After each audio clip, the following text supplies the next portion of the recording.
freaking StreamYard just started working. Oh, that's crazy. I mean, I guess continue. I mean, this is a pretty good cold open, but yeah, I could Yeah. continue. Uh, yeah. I got. I saw Fantastic Four First Steps. Um, I mean, I could see why it didn't make its money back. I, I liked the I like the visuals. Like I love the whole '60s futuristic motif. Right, that was cool. Um, but they essentially stole a lot of stuff from the OG Fantastic Four movie. Um, you know, Vanessa Kirby's fine. The Vanessa Kirby's fine. The Thing starts off like looking okay, but then he grows a beard, and it's the stupidest thing I've ever seen. Because I mean, you're a rock. You can't grow facial hair. What are we doing? I don't know what that was about, to be honest with you.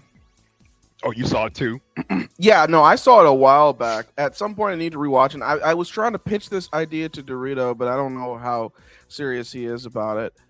But something that I might want to do, since I know that it'll be a lot easier to kind of like, do while working, since I work in security, is I think I want to start a segment with like me and somebody else specifically talking about movies. And I think what I want to do is I want to have us either watch the movie at the same time, like beforehand, or agree to watch the movie before the day that we're going to record, and then do that.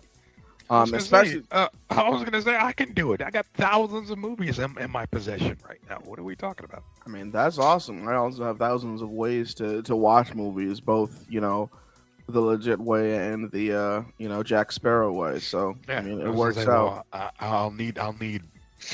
I'll need more help with the latter as opposed to the former. But yeah. Right, no, that's fair.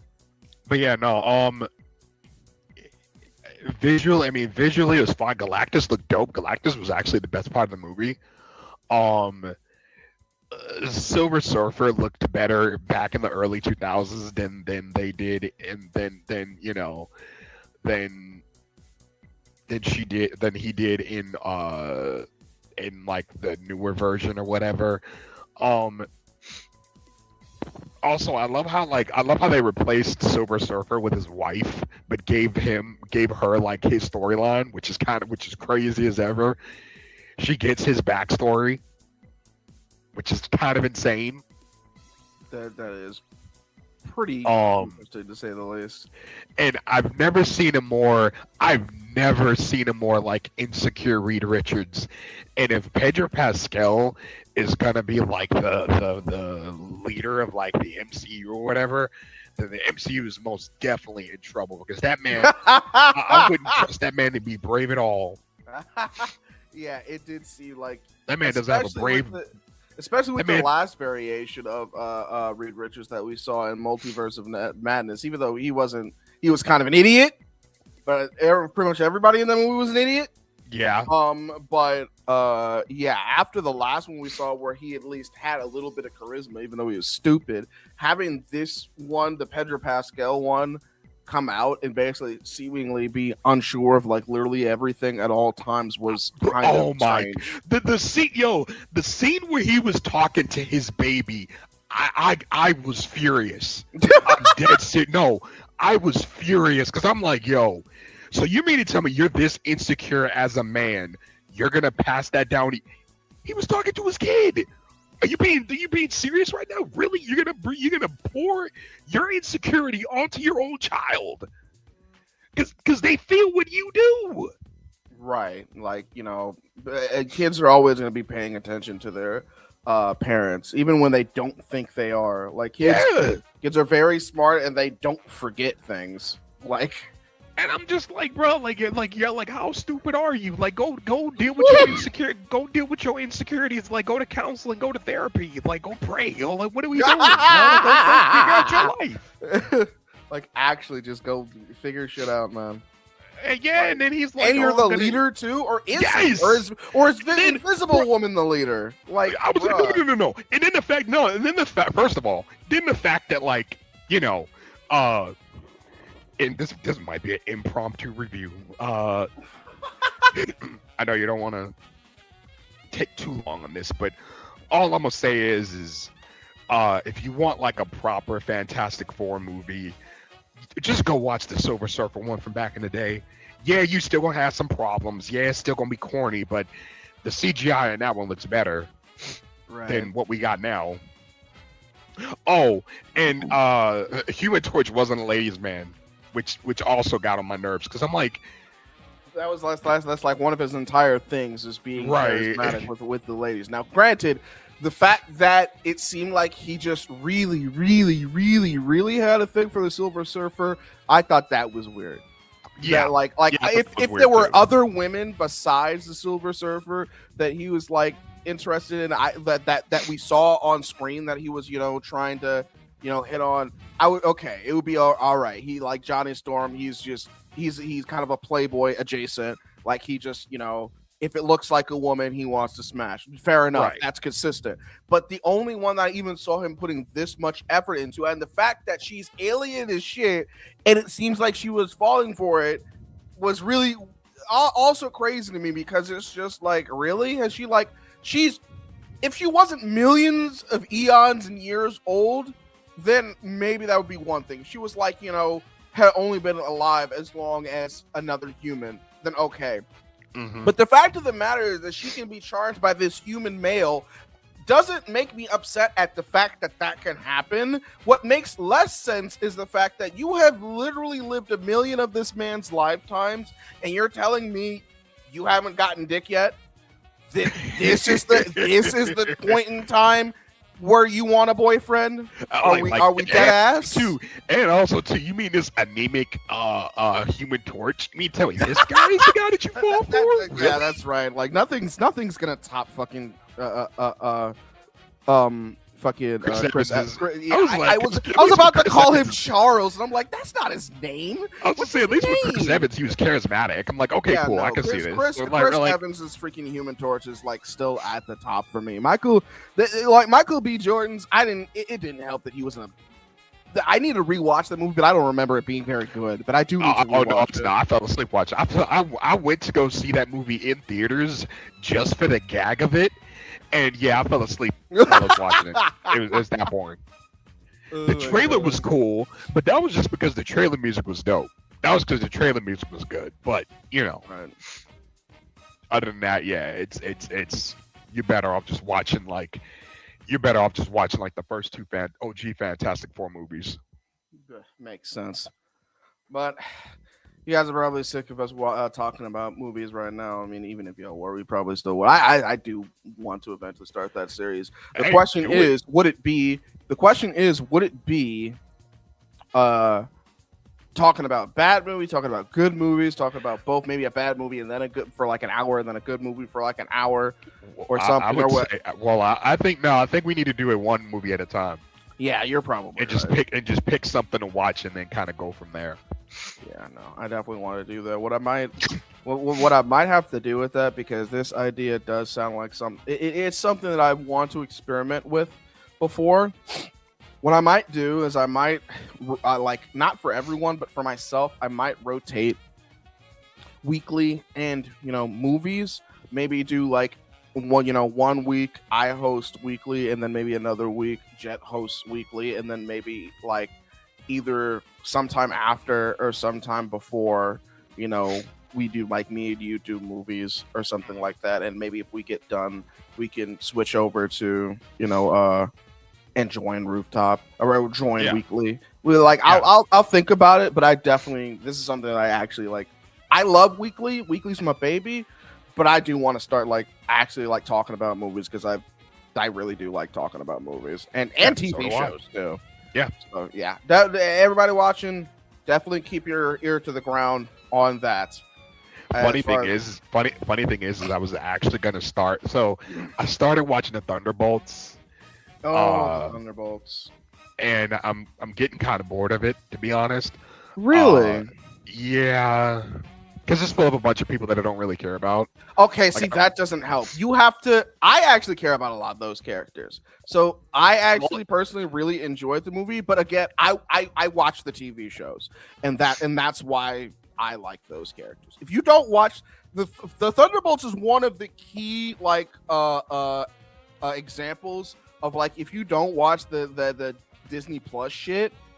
It can really hurt like the other stuff that they really want you to pay attention to. Because I think Thunderbolts is a good movie, but of course you're not gonna be able to really vibe with it if you don't care about any of the. I mean, like I've seen everything else. I've seen everything else for the most part. Like I don't like, but I still don't.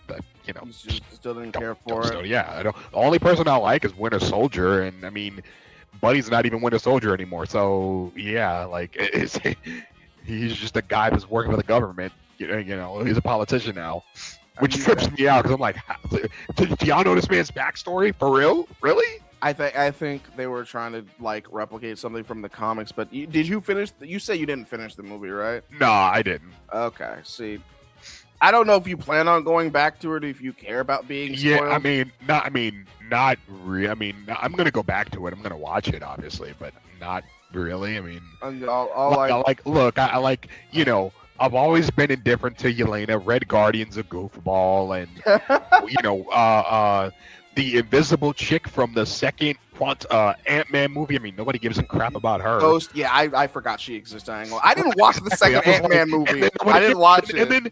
And then nobody cares about female Taskmaster. Like, I'm still waiting for the dude Taskmaster. Like, what are we talking about? Like, yeah, I said it. I don't care. Nobody cares about the female Taskmaster. Like, what are we talking about? Disney didn't care about the female Taskmaster either, according to that movie. Yeah, so you know. Also, you got John Walker, who's like a U.S. agent or whatever, and I'm like, oh, okay, cool. I mean,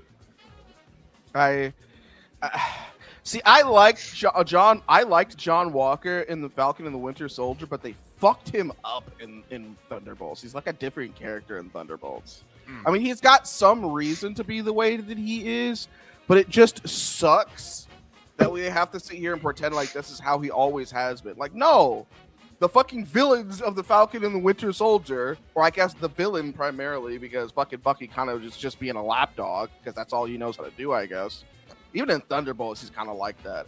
But but the villain, like, well, one of the villains, but the big villain of fucking Falcon and the Winter Soldier was fucking Falcon. Like, he's the fucking reason John Walker's the way that he is in Thunderbolts. And the characters in Thunderbolts kind of want you to sit there and pretend like Falcon and Winter Soldier didn't happen. And you literally didn't have fucking Captain America's fucking best friend literally pushing him to be the way he is in Thunderbolts. So while it does suck seeing John Walker the way that he is in Thunderbolts, I understand why. Like, I understand why he's like that. I think they put a little bit too much dip on his chip, but I understand why he would be a little pissed off. And see, like I said, I personally enjoyed it, and I ain't gonna lie, fucking U.S. Agent kind of carries the movie. I also think that they write Red Guardian like way better in Thunderbolts than they did in Black Widow. But then again, Black Widow that movie should have just not happened the way it did. It should have happened before Captain Marvel. And I will 120% blame Captain Marvel for how bad the Black Widow movie is. Truth be told, it should have happened. It should have happened between like phase 3 and 4.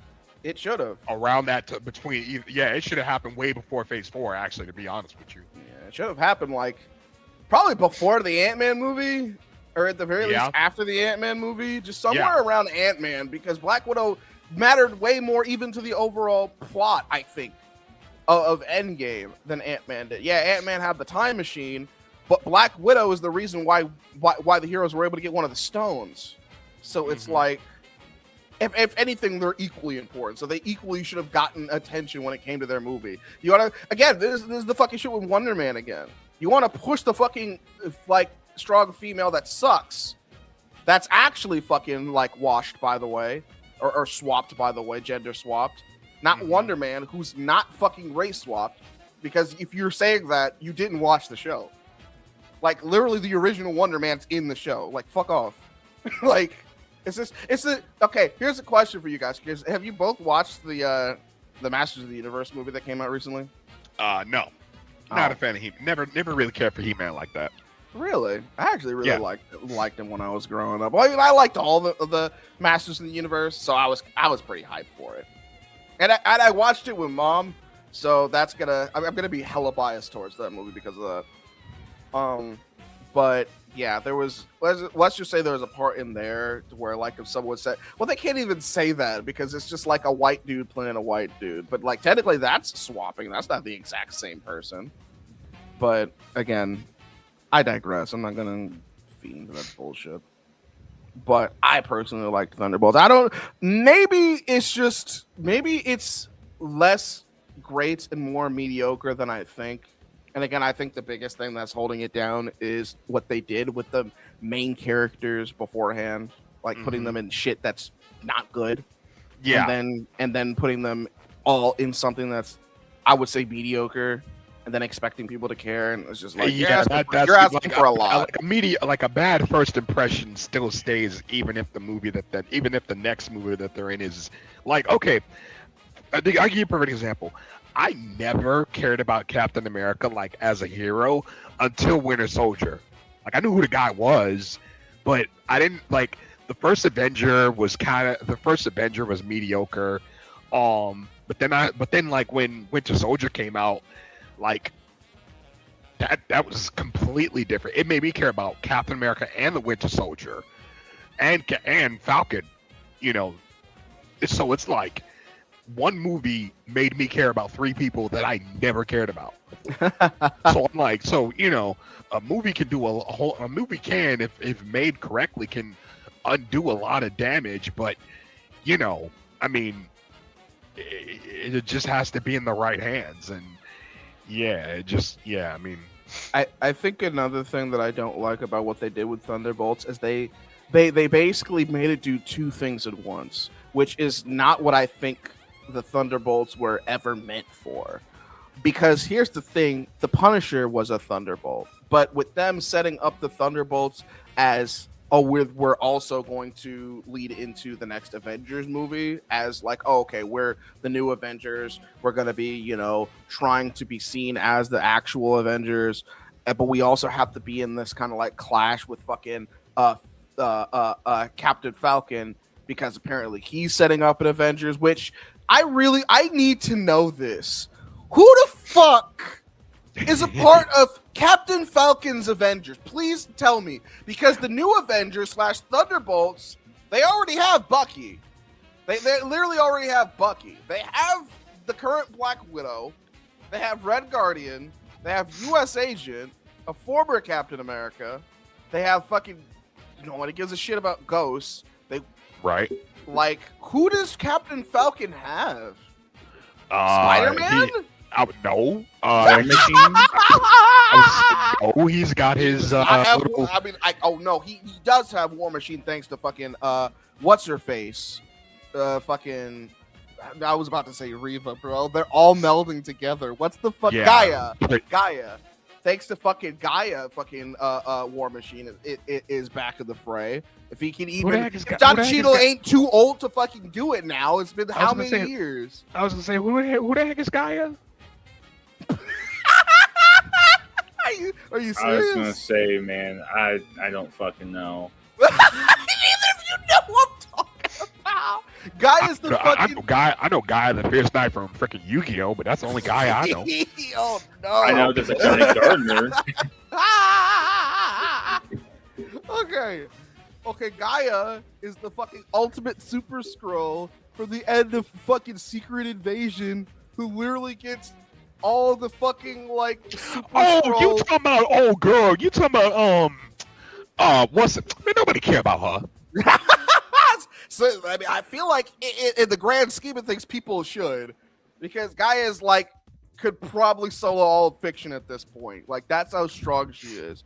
But of course, Marvel's not going to fucking like rectify that. In fact, she's probably just going to die in the reset. Look. Let's just call it. That's how Doom's gonna win, because they don't have Gaia. Let's just call a spade, bruh. Nobody gives a crap. look. Huh. Shout outs to Amelia Clark. She seems like a really nice person. But whenever she tries to play like these, like, masculine roles or whatever, she doesn't fit. Okay, nobody is asking for. She was bad in Terminator Genesis.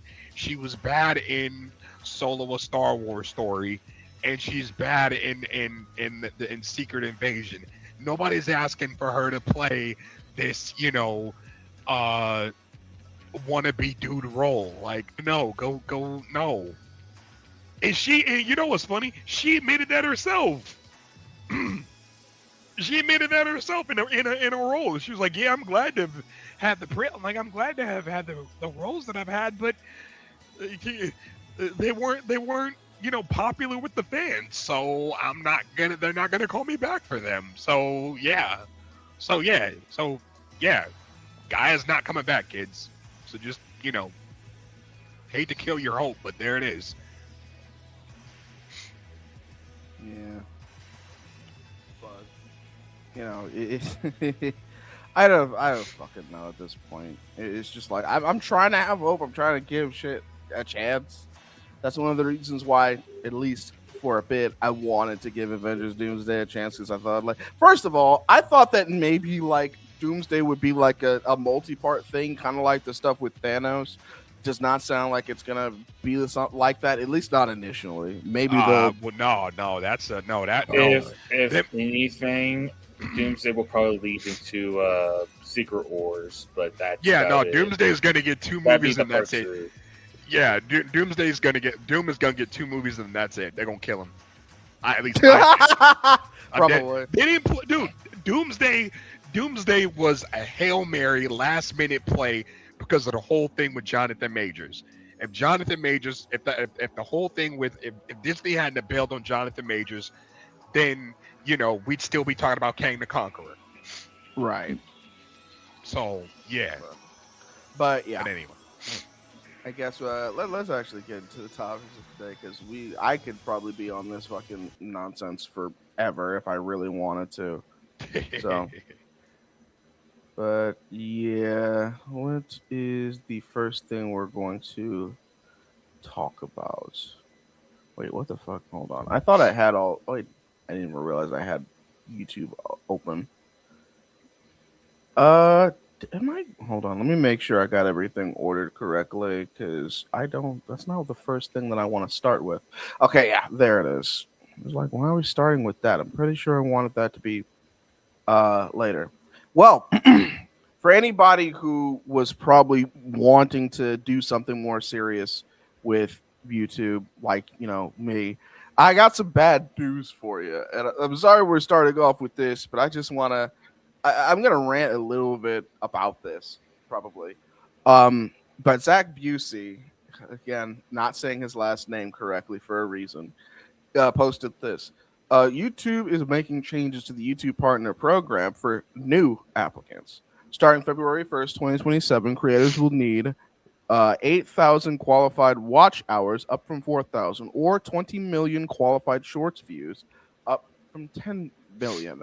There are no eligibility changes for fan funding. So this is the post that they're saying here. Starting February 1st, 2027.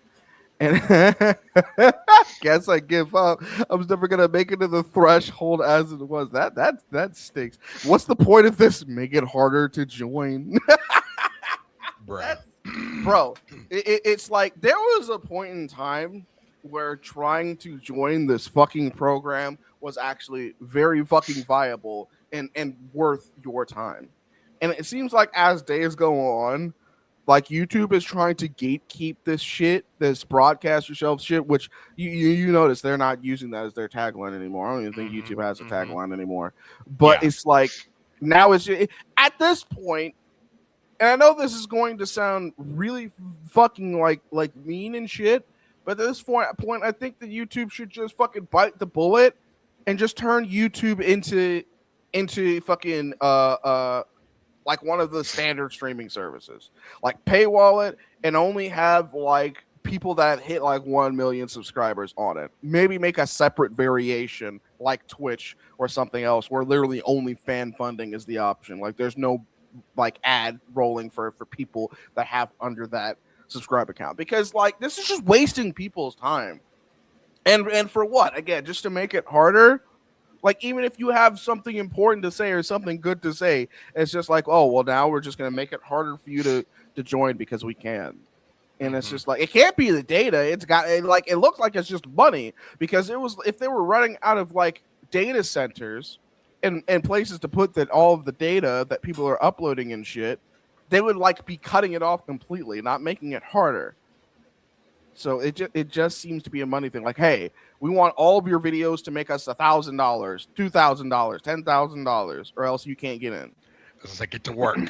Hey, exactly. Hop to it. This is YouTube has officially become a 9 to 5. Congratulations. I mean, it was kind of already it was kind of already like that to begin with, but from how this is sounding, it sounds like it might actually be harder to get into the door than it is to get into the door of a fucking regular 9 to 5 job. Like it might be worth it to just get a regular 9 to 5 job now, like after February 1st. Because, bro, you want me in a year to hold people's fucking attention for at least 8,000 hours? Like, how much time is that in days? I'm gonna ask. Hey, Google, how many days does 8,000 hours make up?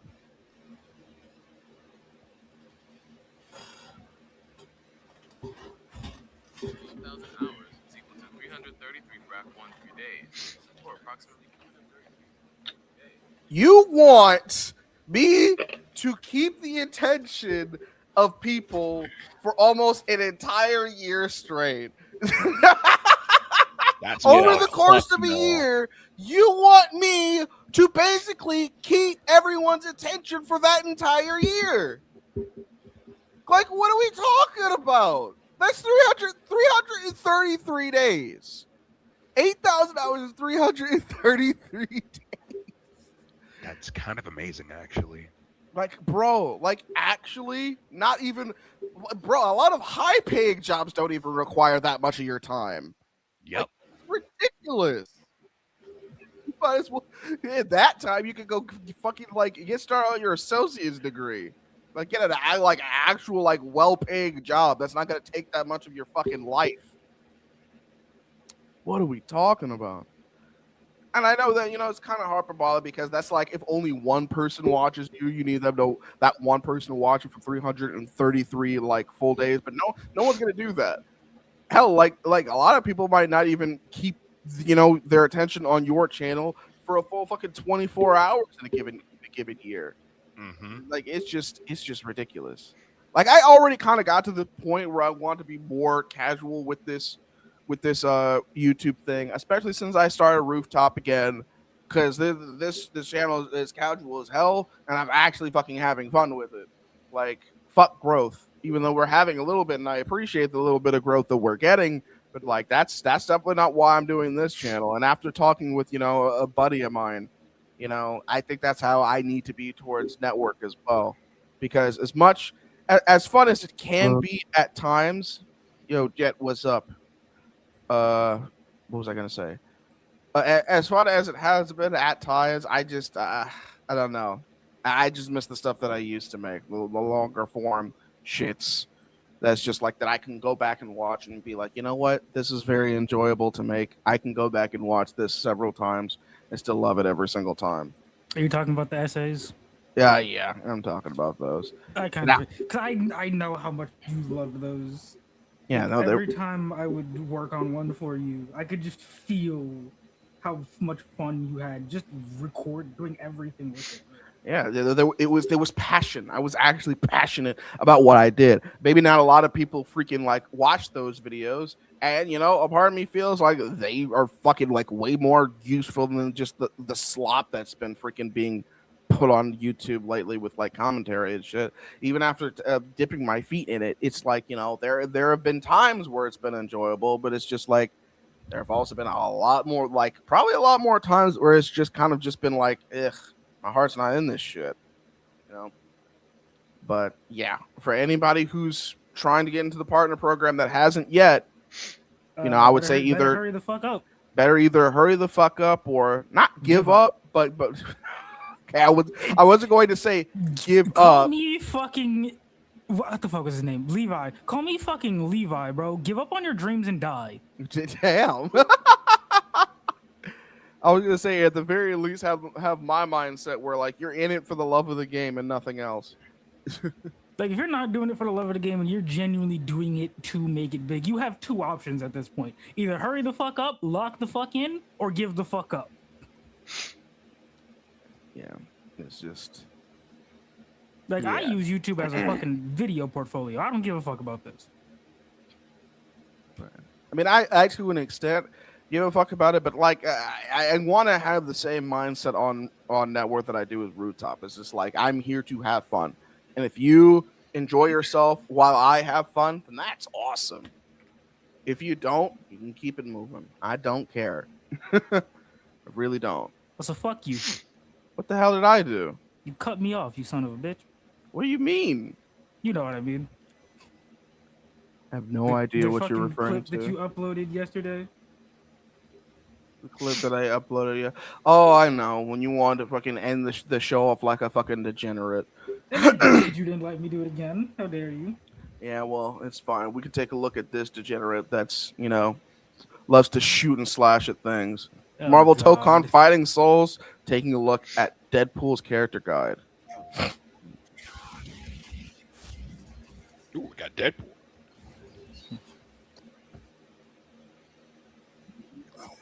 I bet you're regretting you didn't do a thumb war instead of this. Oh, that's cool. Yeah, he has a fucking. He's a walking fighting game reference.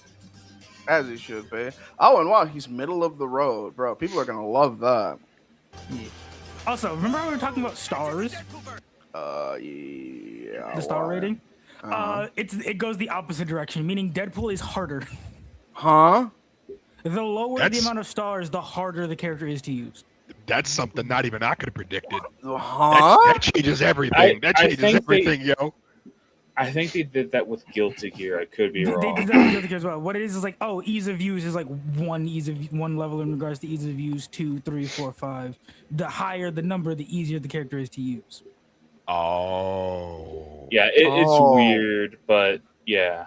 That is well. That still puts him in the middle, though. In the middle, yes. Yeah, I know. But it's something I wanted to mention. That's like we had it completely backwards. Okay, that's an interesting way to do that. But I mean, so I was completely wrong about Wolverine. Wolverine's piss easy to pick up, Piss easy. Oh, and one thing I want- Ghost Rider's hard as shit.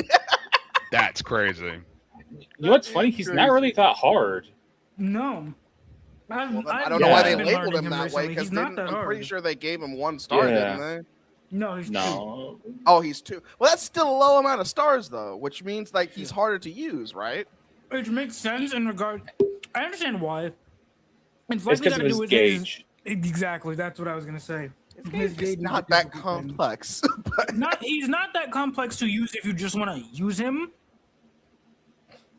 But if you want to get more crazy with stuff, you have to pay attention to his Gauge. heat gauge. Yeah. I guess. And that has 'Cause- been kind of rough to figure the fuck out. Yeah.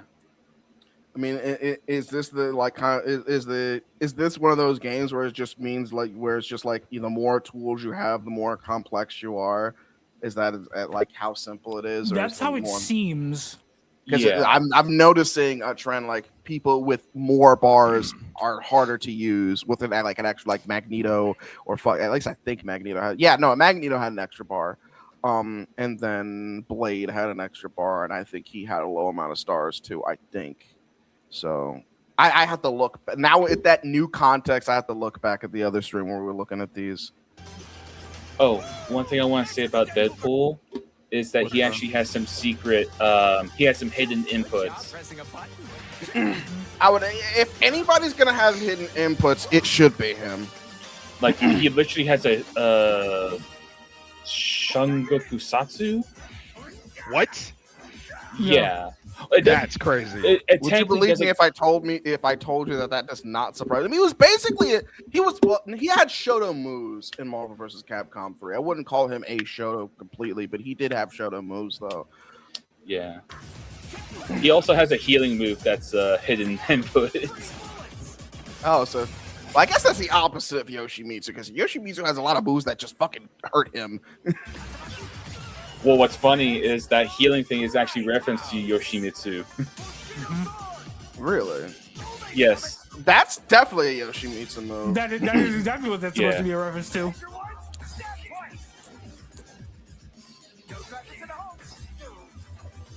That is a reference to Yoshimitsu's. I can't remember the fucking name of it. Harakiri? This isn't gonna be rated T for T. Maybe. I can't remember what's the. Nice reaction time. Oh, he can armor through that? See me looking Well, with that He move blocks it. anyway? nice reaction time. Wow. Oh, but he's still. Wait, it looks like he's still taking a lot of damage though. He is, but he can quickly He is. recover that just by attacking. Really? You think that they would? That Yeah. you would? Is that like a? Okay, so that must be like a passive of his because usually when you have health that you can quickly recover back, shouldn't there be like a meter underneath? He doesn't have that. It's a Okay, but reference to there his healing is. factor. Oh, Well, that, but okay. also when he has gray health, he has another unique mechanic. Well, I guess it was just weird that he didn't have gray health there. I thought maybe he just didn't in his past. It was just like he just has several moves that heal him, so he doesn't need recoverable health or something. I don't know. I guess because in that situation, being able to also recover help like everybody else would kind of be a little busted. You get to see me looking awesome. I just realized his fucking theme has like fucking banjos in it. Why does his theme have a banjo? I guess because he likes I don't know. chimichangas. What's the correlation? Oh, but his theme is actually a reference to Dante's, I think DMC1 theme, Lock and Load, Yep. See, or is it DMC4? I can't remember. And DMC 1, I believe, was Lock and Load. I Oh, think sorry. it's DMC1. I can't remember. I feel like 4 is Lock and Load, but I could be wrong. I forget what his 4 theme was called. Also, I noticed he's fighting Spider-Man. That's cool. Yes, I his like best that. friend. His very best friend. His best buddy. Oh, that's a reference to Arthur, by the way. The grenade. I was about to say Marvel like Capcom Arthur with the from bottle? Marvel Capcom. Okay. Yes, that Arthur. Yes, Marvel's Capcom 3 with the fire bottle. Okay. When you said Arthur, I started thinking of fucking Castlevania for some reason. Oh, at least she wasn't thinking about Arthur from the cartoon. Well, yeah, Kid no, show. I wasn't thinking about that one. Oh, his grenade could be reflected back at him. What are you Every day doing, when you're son? walking down the street. I do my own stunts. Don't try this at home. What the fuck? That is also a reference. I can't remember what it's a reference to. I think it's Faust. It's a reference to. Maybe? It's probably is Faust. Because every single thing that he does is a reference, including that. I believe it's a reference to Faust. Wait, we talking about Faust from Guilty Gear? Yes. Yeah. Yo, I love Yeah, Faust, bruh. Yeah, because he has a little minion sometimes. Too much gore. Yeah, he can throw I little love head Faust. balls. Faust is like one of the coolest characters, bruh. Up and away. I don't know But it's a- enough about him. But he's got a bag over his head and just beat the brakes off of you with a scythe. That's literally all I know is that. he's got a bag over his head. And I'll fun say- fact, that's just Guilty Gear's Roman cancel. Like Yeah. they didn't even try to fucking hide it. Wait, so so he has a cancel. Did that use anything or is that just free? Yes. Nope, that used his Oh, health. it That uses used that a great good health. that used a good chunk of it too. Holy Yeah. fuck. Yeah. That's where the Roman cancel comes in. What it does is it basically lets him stop a combo, burst an enemy, which sets them into effectively resets them, so he can keep going. Very interesting. Chimichanga, chop! Chimichanga, chop! Tornado!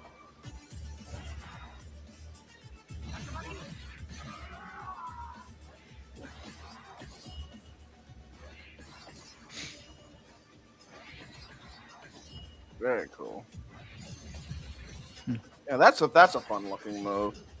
Yeah.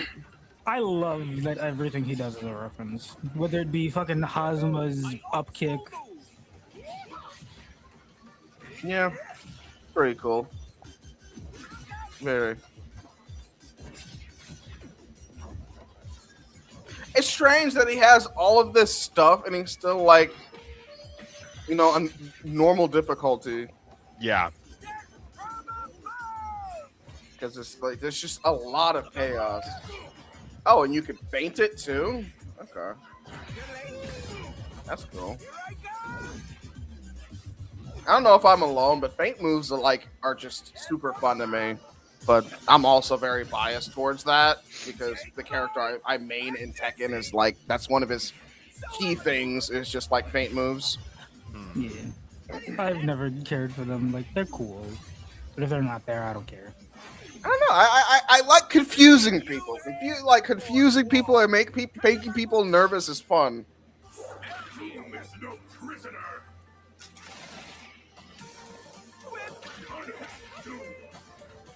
Oh, Yeah, that's Scorpion. funny. There's the That's get over great. here. Yeah. And there's the get over here. Yeah. That's a Moon Knight reference. Random bullshit go. That's a Awesome. Moon Knight reference. And yes, that's the other thing. He has fucking electrics. Of course he fucking does. That's He has awesome. fucking Yeah, and if he has an electrics. if he has can actually electric, make electric. Yes. That is insane, bruh. Burning haymaker. Where's My man just don't- looked Also, at Falcon Punch. That's my fucking man looked at every video game and was like, I'll do that and that and that I'm- and and that. that. How and a about little bit of that. how about I just have all of it? Let me just have all of it. Like a fucking arc system where it's like, okay, Deadpool, what reference do you want? And Deadpool's Yeah, like, all of yes. He's Like, arc system's like, it's not an answer. And Deadpool's like, oh yes, it is. You can make it work. I want them all. Bro, he did a fucking foot dive into a KOF fucking grapple. Yes, that was a reference Yeah. to Hotaru. Yep. But when she fucking what her one move where she lands on top of you Wow. and just blows you the fuck up. There's an assist where it does like a counter attack. That's cool. Yeah. I'm in so many movies. Truck sale fist. Punctuality. And yes, every move every single pose that he does is a reference. No more evil deeds. My gorgeous and immortal body. Aquatic Viper. Lady, can't they double? Yahoo! The screen's getting crowded. Did that do it? That's cool. Mhm. Deadpool's Yeah, that's a pretty awesome ultimate. Yep. nailed it. I love that they just fucking end with a goddamn Mega Man reference of all things. Pretty much. He No, takes pretty much it damage is. when he It hits the is. fucking screen. That's Yes. awesome. I love how so many of his moves fucking hurt him. That's hilarious. Yeah. Mhm. Yeah, no, Switch, it's not basically a regular. It is directly converted. Like, this is supposed to be a reference to Mega Man's Final Smash.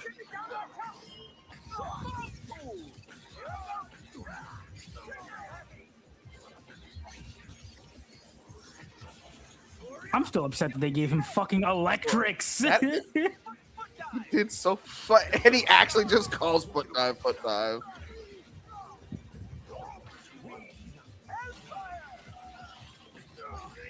Bro, that is insanity. Love this.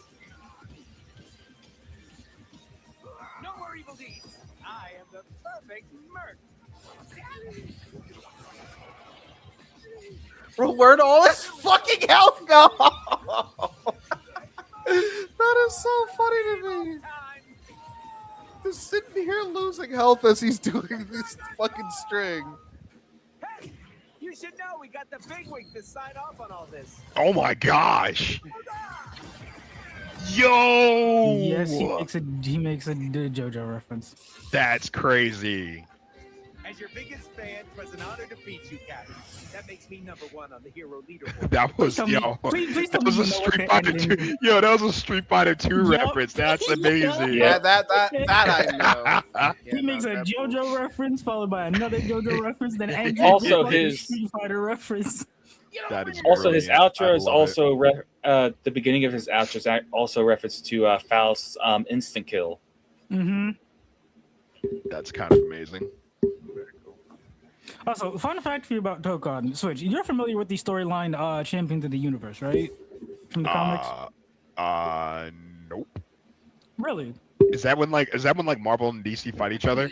No. Champions of the Universe is a storyline where one of the fucking elder gods basically comes to Earth and is like, I want to fight every last one of y'all. Bring me your best. Wow. And so then there's a bunch of different storylines in that about everyone basically coming together to try and fight him. Oh. That's what this game is fucking based on. Gotcha. Okay, now that makes more sense. Isn't it also written by the same guy, or is it someone I believe else? so. Might have been.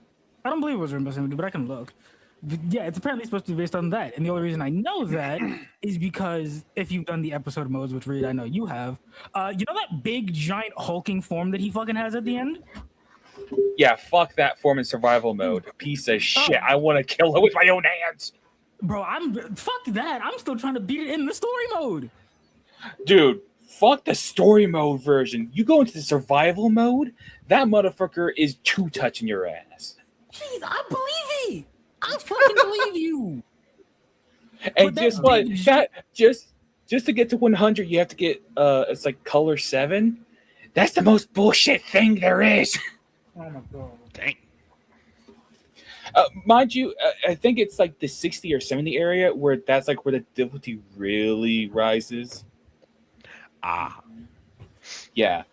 Like, I was getting my fucking shit mixed by Doom. I'm just like, you motherfucker. I'm going to kill you. Yeah, that big giant hulking form he has, that's what he actually looks like in like the TV shows and the comics. Oh. I never realized that's the same fucking guy because every time they showed him off, he looks like just a regular dude. Right, yeah. Yeah. Why the fuck Also, would I it's think very- this regular dude with red hair is supposed to be this giant hulking fucking behemoth of a man? Yeah. It's also weird that his like very slim form is not playable, but his fucking busted ass form His is. busted ass big form. That makes sense. I believe it. I'm okay with that. Yeah, Let me put but my hands on people.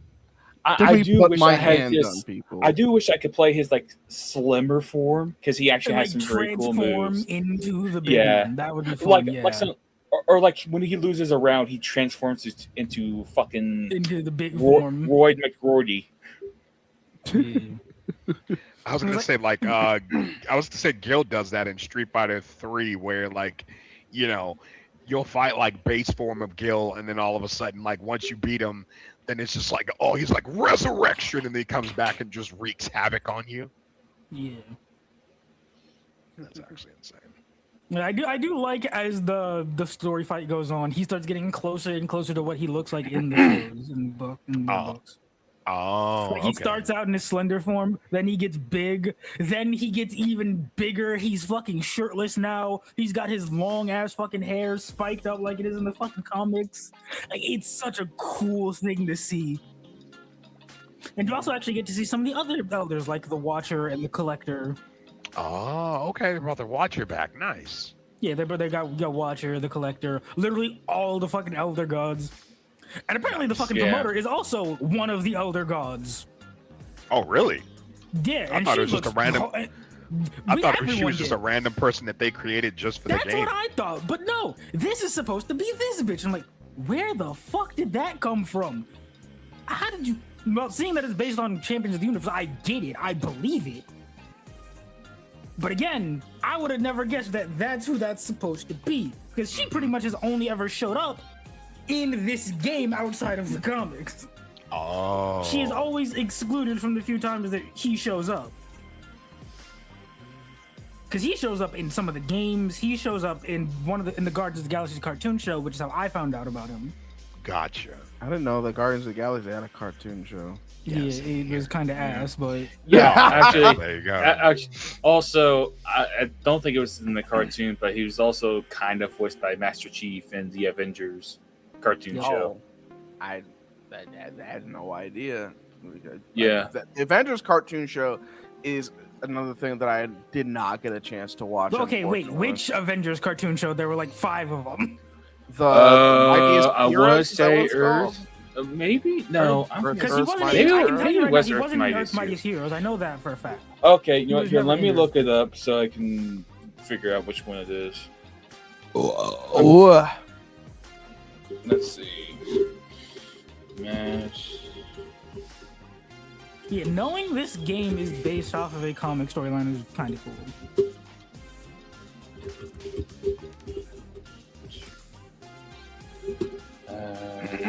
Peter.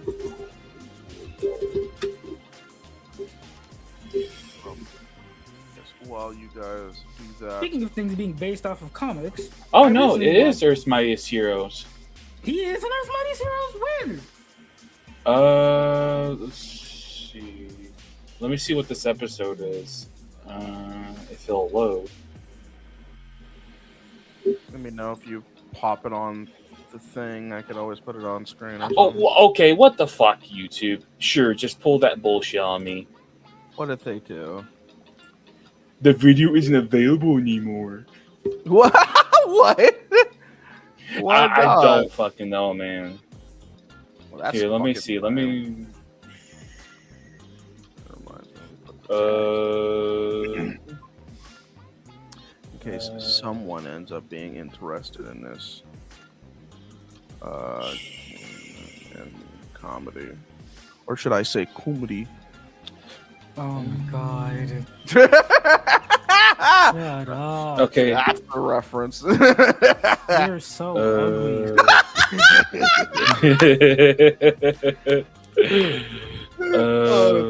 Wait.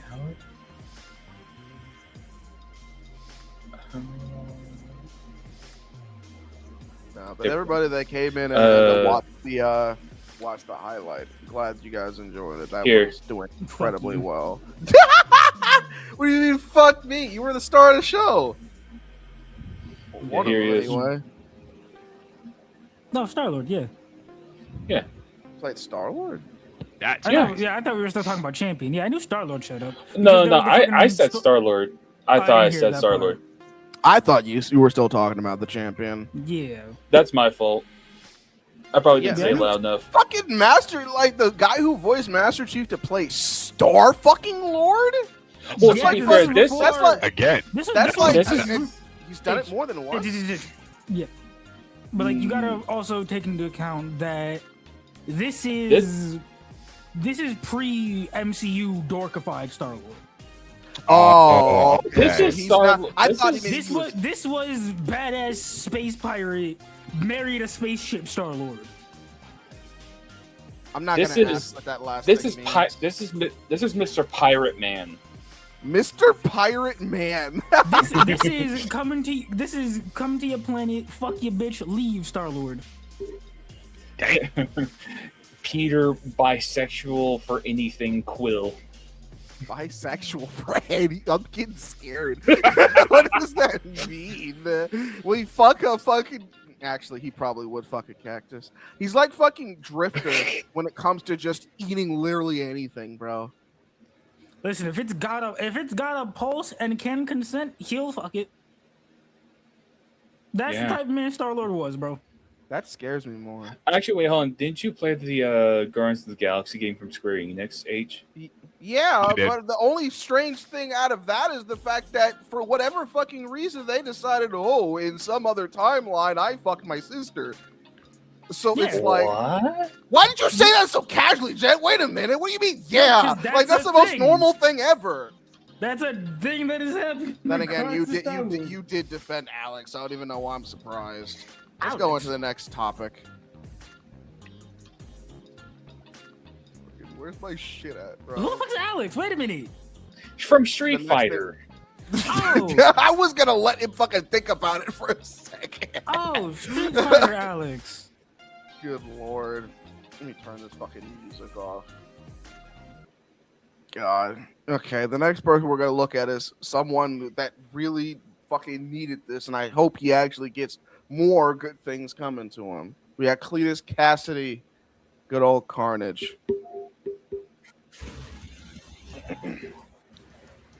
Oh wow, he looks diabolical. Right? I got a question for you guys. This probably wouldn't fucking work, but then again, if they made fucking Ultron a strategist. What would you guys think about Carnage being put in Marvel Rivals as a strategist? It would not work. Why Quite not? literally, it wouldn't work. Why not? The only Just way due to I the could nature see it of working- the only reason it wouldn't work is due to the exact nature of the Carnage symbiote, which is extremely hostile. So as a supporting thing, there's literally nothing about the Carnage symbiote that can offer somebody support. Yeah. No, you're talking about Buddy's a serial killer. This is this isn't even Well, like, what- I mean, and what- the symbiote that he's like- bonded to that's like is asking what would be notorious his- for being extremely fucking violent and hostile. Yeah, that's like asking. That's like asking who would be Cletus Cass. That's like asking who would be Carnage's love interest. Like, what are we talking about? I mean, Carnage did have a love interest. I mean, you watched Let There Be Carnage, right? Yeah, but that was a dog water movie based on the dope comic book, so I'm not even gonna count that dog movie. and literally put it in like the simplest terms possible. Genuine evil ass murderman. Yo, let's make him a healer. Brilliant fucking idea, Henry. You know what I mean? Right. What do we mean? Brilliant fucking idea, Henry. They've done this before. That's the only Thing reason is, why I ever even thought about it. You can do it with the damn machine. You can't do it with the one creature that's only thought is kill. Well, okay. The only thing that I was thinking, and it was even a stretch, but the only thing that I was thinking that could possibly make it work and still make the whole hostility thing work is if the Marvel Rivals variation of Carnage was able to split parts of himself onto allies, not hurt the allies, but there's like if enemies get too close, they do like a lifesteal thing where maybe like Clearly, he's never read. Clearly, this man has never read Maximum Carnage because. Carnage doesn't do allies. Right. well, what the, This is, I guess. let me give you a Kratos recent is example. an Actually, let me ally, give you a recent exactly. example. Actually, recent example of Carnage not exactly doing allies. The man was teamed up with Eddie Brock to find the man who killed his father Right. during the storyline Death Spiral, which is a recent storyline. It's fucking dog shit. Guess what he did? What did He, you do? it turns out that for like half of the fucking story, Eddie's knocked the fuck out. It's all Carnage, and he betrays Peter, he betrays Eddie, and he betrays MJ, and goes and works with the damn serial killer and tries to kill all three of them, including the man he was just bonded to. Wow. Okay. I still do want to see Carnage in the game though. So I guess I'll Carnage just, could definitely work in the game, maybe as a duelist or a tank, but as a support is off the fucking table. I guess so. It sucks though, because I don't know. I thought maybe it would be like it could work ironically, but Can this serial killer I like secretly be redeemed? that's not even what I'm saying. There's I don't think you realize there are strategists that are genuinely like really bad people in this game. Like I love Half the Gambit, but fucking he's cast a is whole bad people. He's a whole thief. Like the dude steals shit, and he's. I'll take you, yo, bro. I'll take him over Carnage. Gambit's a thief, yes, but Gambit's a thief who has honor, and also Right. he's a thief who will only steal if you give him a reason to. like Gambit's the type of person where he'll steal from you, but you could like barter with him. I'm like, hey, look, Gambit, look, I need this thing, bruh. How about if I give you this thing that's worth a little bit more, and you let me keep this thing? You're getting more out of this deal than I am. There you go. Right, you can be like, listen, I need this thing that might be a little bit less, but like, I can offer you this thing that might be a little bit less, but like that's really important to me. I need this for this, that, and the third. He'd be willing to do it. He'd genuinely consider it. Yeah, I guess you're right. I guess. Like Gambit can be bartered with. There's no bartering with the fucking murder machine over here. Okay, I concede. You guys are right. Carnage cannot be a strategist. I would like to see a spider person like be in the game as a strategist, but I just don't want it to be fuck ass Miles, bro. I just don't want it to be him. You want to know who would work as a strategist? If you want to see a spider person as a strategist, put fucking Madam Web in the game. The literal spider strategist. Yeah, you'd have. Well, I mean, The- she the would have to be old Madam. all-seeing- She would have to be old Madam Web. You can't put no young Madam Web in there. Well, not necessarily. You can do young Madam Web. You just have to make her crippled, which is a thing. She gets crippled pretty. Her Not passive is super old walking into her slow life. as fuck. Bruh. I mean, listen. If you've got they've got fucking Penny in a tank. They've got fucking Moon Girl controlling a fucking dinosaur. They can figure it out for a crippled lady. I mean, they could pull a fucking Wolverine of the X-Men and just have her not be crippled, and That have too. and write a story reason for her not being crippled. Like Have some imagination. Yeah, like this is her from a universe where she hasn't been crippled yet. Right. It's just like when it comes to Marvel Rivals, like they get creative with it. That's the whole reason I even considered Carnage. But yeah, it wouldn't be Carnage if he was actually willing to help people. So I guess that's fair. Yeah, that's one thing about Marvel Rivals that I do like. They try to keep at the very least core aspects of the character intact. Right. Which I can't appreciate. I just want to see Carnage in the game. If he's another fuck ass duelist that I'll never get to play, he's another fuck ass duelist I won't get to play, but at least he'll be in the game. You just hate DPS players. You just hate playing DPS. Everybody else wants to fucking jerk themselves off trying to get fucking MVP the entire time. No, I don't like DPS players. I'm sorry. Listen, as a fellow strategist, I hate everybody, including other strategist players. And it's not all DPS players. It's just the ones that just like they just don't let anybody else have fun. It's specifically like every them. time I've had problems with the fucking players in Marvel, it's always a DPS or a tank. It's almost never a healer unless I'm not the healer. Genuinely. Oh, I didn't even see that.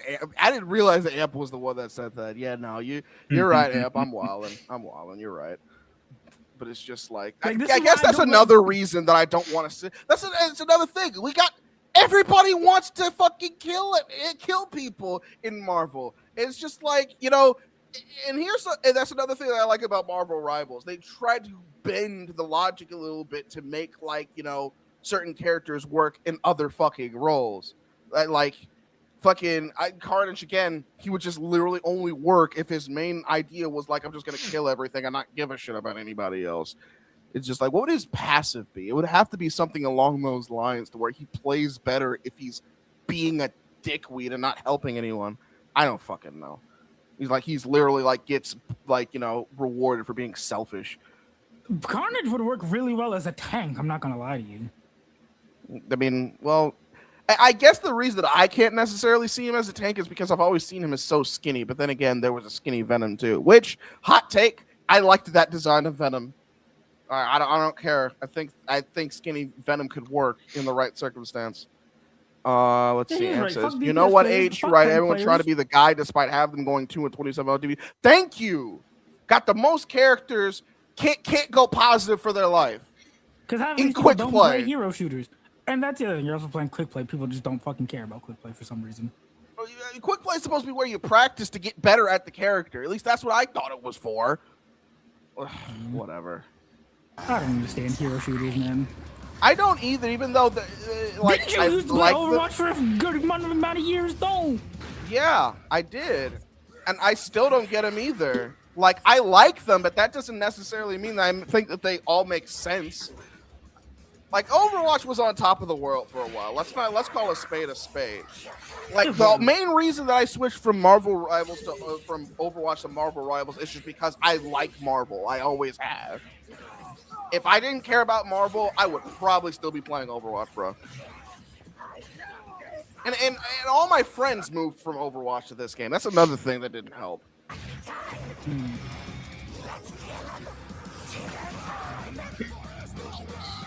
Oh, another debuff.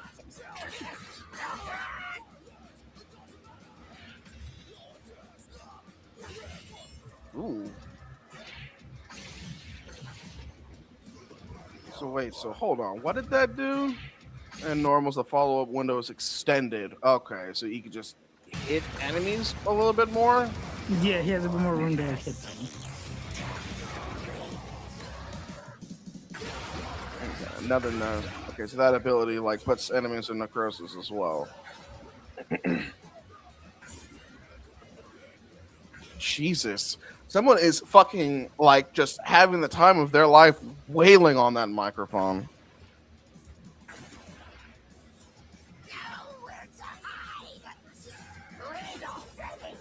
Damn.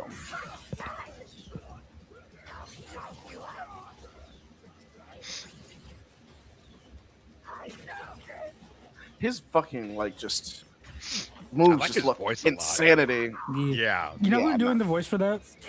Ooh. Oh yeah, Goff. Funtime Freddy. Yep, Kellen Goff. Wait, who? It's Kellen Goff who does the voice for Freddy Fazbear in the FNAF games. Really? That's Yes, crazy. Yeah. specifically Funtime Freddy and Glamour Freddy. Ah. Oh, Yeah. that's silly ass sounding guy. I mean, hey, guy's got range. Never played any of the FNAF games, but that's Yeah, cool. Funtime Freddy and Glamour Freddy already sound pretty different from one another.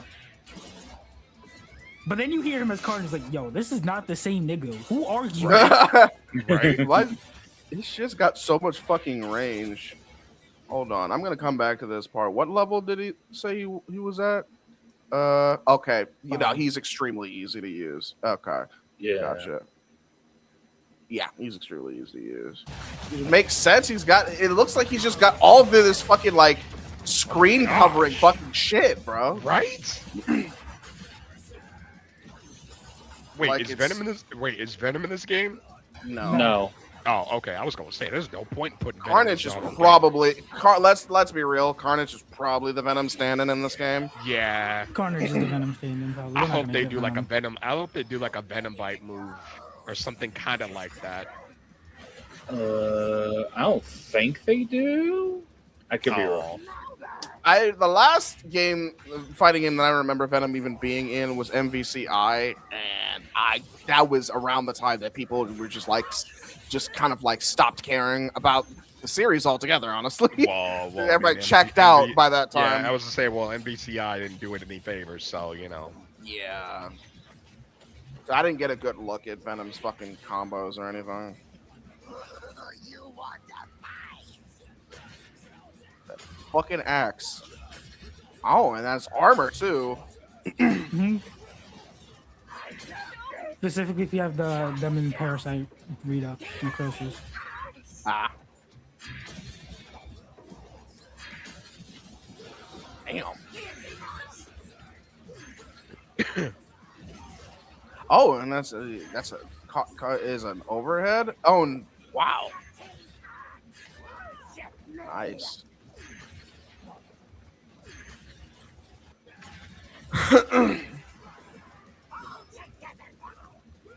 I'm gonna speed this up just a little bit. I'm pretty sure this is the only other one we have. For No, we've got one more. Oh, Loki. Oh, right. Swag Boys. Indeed. Your favorite character. Why'd you say it like that? That's the truth. I mean, I do really like Loki, but I'm Jesus. Was that just a special or a super? Oh my god. Yeah, Yeah, it's that's a not double even- one. That's not even an ult. What the hell?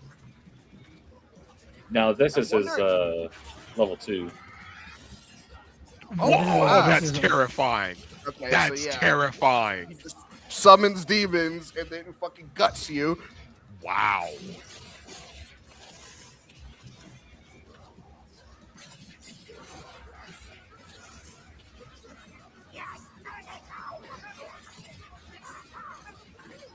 Makes Oh, I think sense. Joel will like his Bro, choke if on I the see this symbol. on the street, I'm Bro, not even playing. Over I'm here, running. bro, a double uppercuts is crazy. Like, If I, Jesus. bruh, It's in the air. how are those two dudes just standing there like they're not seeing the nonsense on screen right now? I'd be running. I'd be like, look, Listen, man, I'm look. putting in my 2 It's weeks. Marvel, baby. Right. Indeed, it is Marvel. If I see Carnage doing something like that, if I even see with something remotely considered looking like Carnage, no, we're done. We're done. We're out of here. We're out of here. We're not wasting our life with this nonsense. Nope. Nope. We Gucci.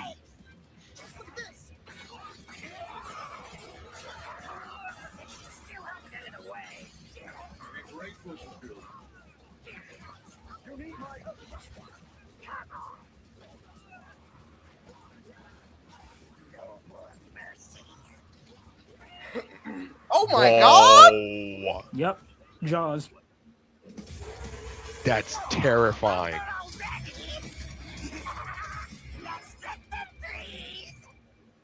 That is terrifying, bro. Carnage, a glow up would be an understatement. Like, And he speaking looks of incredible. glow ups, Yeah, speaking of absolute just glow ups that are well deserved, we've got Loki oh next. brother. Yeah. Yes, I am a day one Loki glazer. Whack your mouth when you're done, bro. Let me put have you You look so good, bro. I Oh wow, look at that red skin. I knew that wasn't really Spider-Man because he would never pose like that. What are we doing? You're gonna pose as Spider-Man. Actually, get in the right position. Spider-Man, have you been to What's the matter Satan's with Alley? you? Spider-Man, you decided to take up modeling. What are we doing here? Like, I heard they you're refer supposed to you as great power comes great throat. I was gonna say you're supposed to be. You're supposed to be like, you know, you're supposed to be saving New York, not trying to audition to Abercrombie and Fitch. What are we doing here? Abercrombie. That's crazy. I don't need to see you at Hot Topic, Spider-Man. Come on now. What? Too much shit is happening right now. I do First not of need to all- see you at Hot. I do not need to see you at Hot Topic, sir. What are we doing? Why are you here? Topic into this equation. Wait a minute. Abercrombie, how did Abercrombie and Fish enter this situation? Did you see that pose? Is that an That fucking Abercrombie? zesty ass pose, yes. That Yeah, fucking did you see that bro-ass pose they had pose, Spider-Man in? What are we doing? I didn't realize that was You an gonna mimic Abercrombie. Spider-Man and just be like, just gonna transform, knowing good and well that if you're gonna be Spider-Man, at least do the pose right. What's the matter with you? He does that pose with literally every character. Yeah. He's Yeah. that zesty ass nigga. Which is probably why H likes him so much. He reminds him of himself. You know, fuck you. That's all crazy. right? Don't hate me because I'm beautiful, nigga.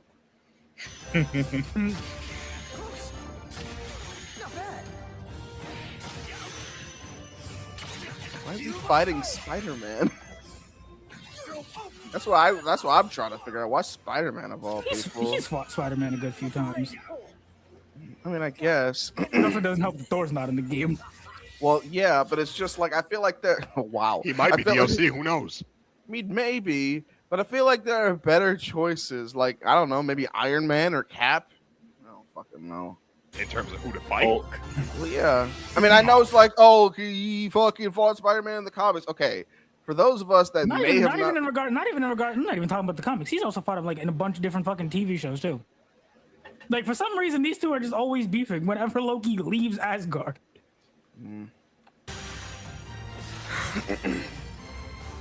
it is cool that he uses ice though. You know, since he's a cross giant and everything.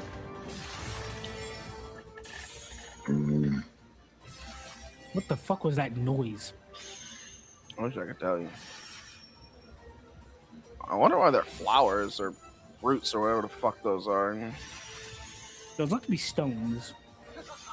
Maybe.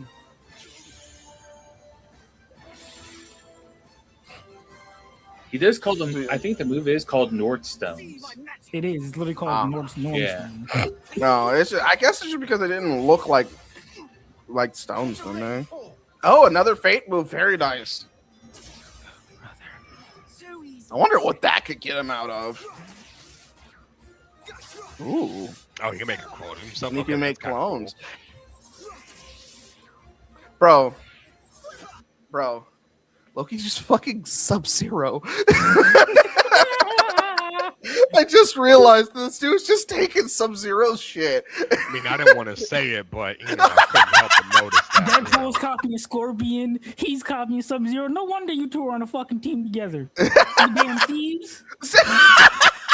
Both of them probably played Mortal Kombat before coming to work today. That's probably what Right. it was. That's Like, probably you know what what? it I'm is. inspired. Like Deadpool is like, hey, I got a whole bunch of new ideas, and Loki's like, so do I. So do Right. I. Bro's playing a Sub-Zero Mortal Kombat. He's like, I can make this work. The hell was that? Hell away. I wonder how many different ways you can use. I mean, he's showing us all the different ways, but I guess just in an actual fight where the foe is fighting back. It all depends on how. See, Doctor Doom makes I guess, in just the context of what I've seen and what I've, I guess, taken part in, makes a little bit more sense to me because it's not just they're both Avengers bosses, but also like Ultimate Alliance. That they work together at least. Yeah.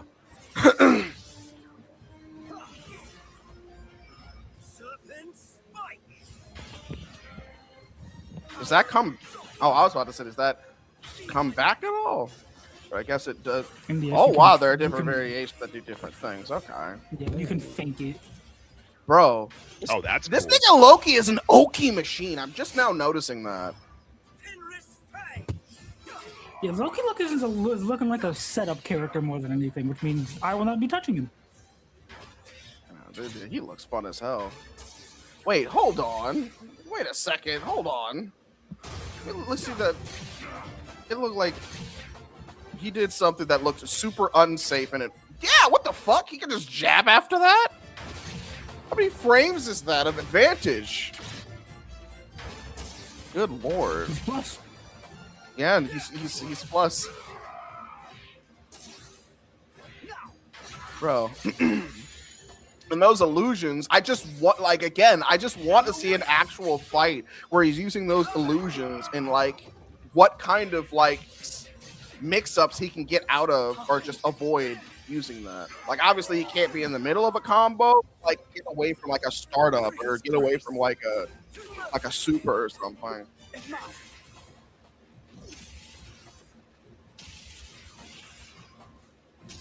Bro.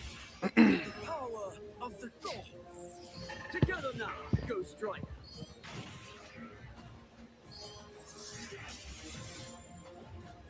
I see the move. Ghost Rider. Oh, and he can still do that attack after getting hit. Yeah. Now I will say this: from what I've been seeing, different characters have different Ooh. Oh wow. Of my fruit feet. What? That is cool. Yeah, he can throw it backwards if he's in the air. The magic of my fruit feet.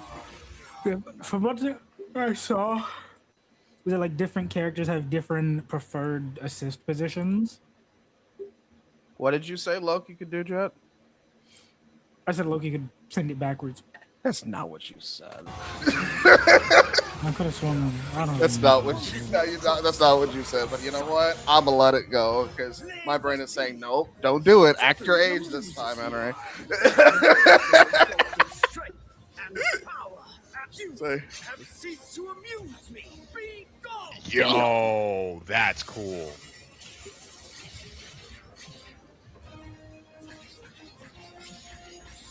Very cool.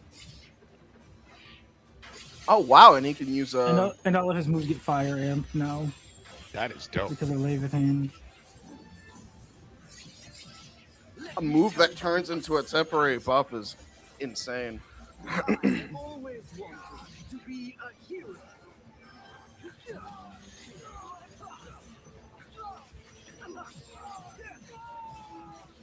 Feel my power. Power of a god. Dark fist. Soaring justice.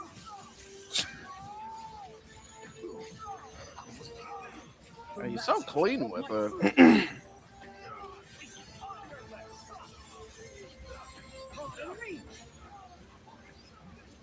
Yes, I am the god of lies. But for one who wield lies, they must know the truth. And the truth is, you are God.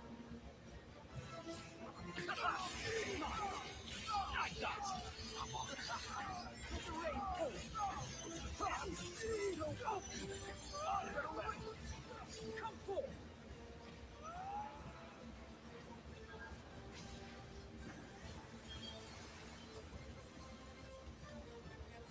My Ragnarok. Damn. I would love to say that that was a difficult fight.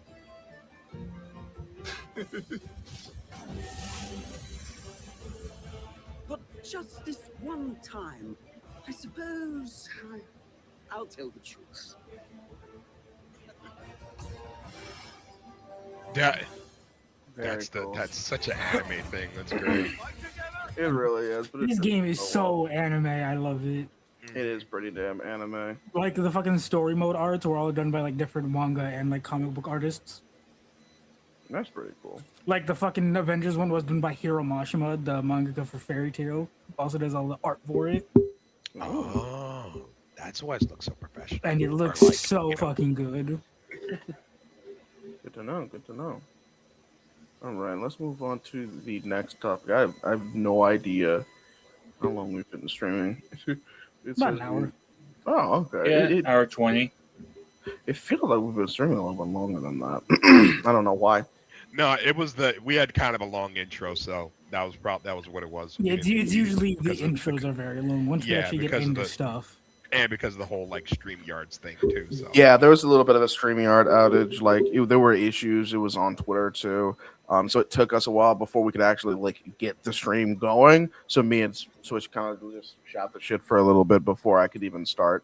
So that's probably why it feels like I've been here longer, because I have, but just not everyone has seen it. But yeah, this is for Final Fantasy Resonance official cloud trailer. And for everybody that's been following this, this game is I think like a 2D pixel based RPG. It's a 2D HD or fucking HD 2D, effectively a remake of a shutdown mobile game called Final Fantasy Brave Exvius, which I also really like. And so like they're doing trailers for all the summons because all the summons are characters in the game. and apparently this is just a single player version of that game, so I'm excited. So Yeah, that's pretty badass. I Single like player when games are underrated. I think They they're are. becoming more and more appreciated as you know these.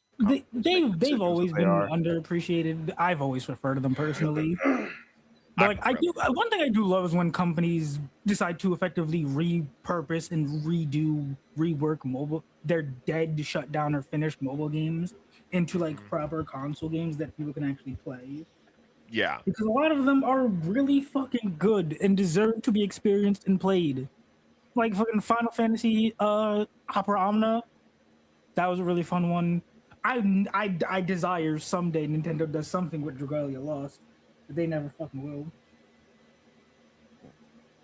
Yeah, well, Like Octopath Traveler 0 being based off of that mobile game. but yeah. Let's take a look at this. In this world, memories themselves flow throughout the planet. This liquid life force was harvested and used to power a metropolis, in which many of its citizens were exploited and oppressed. Into this fetid city strode a mercenary, one who would confront both those who wish to rule the planet and those who wish to destroy it. That mercenary's name was Cloud Strife, and it is with him you shall endeavor to forge a bond.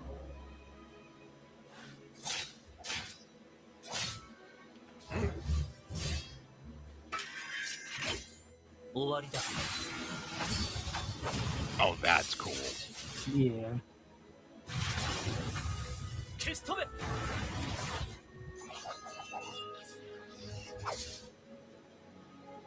And the fact that this is only a single player game is great. Now my one question is, are they also going to include all the different like variations of the characters that exist? Or just like one specific version of them to represent? I was each thinking of the them? same thing too, because I'm really hoping that they bring in the Advent Children version of, because of like Cloud.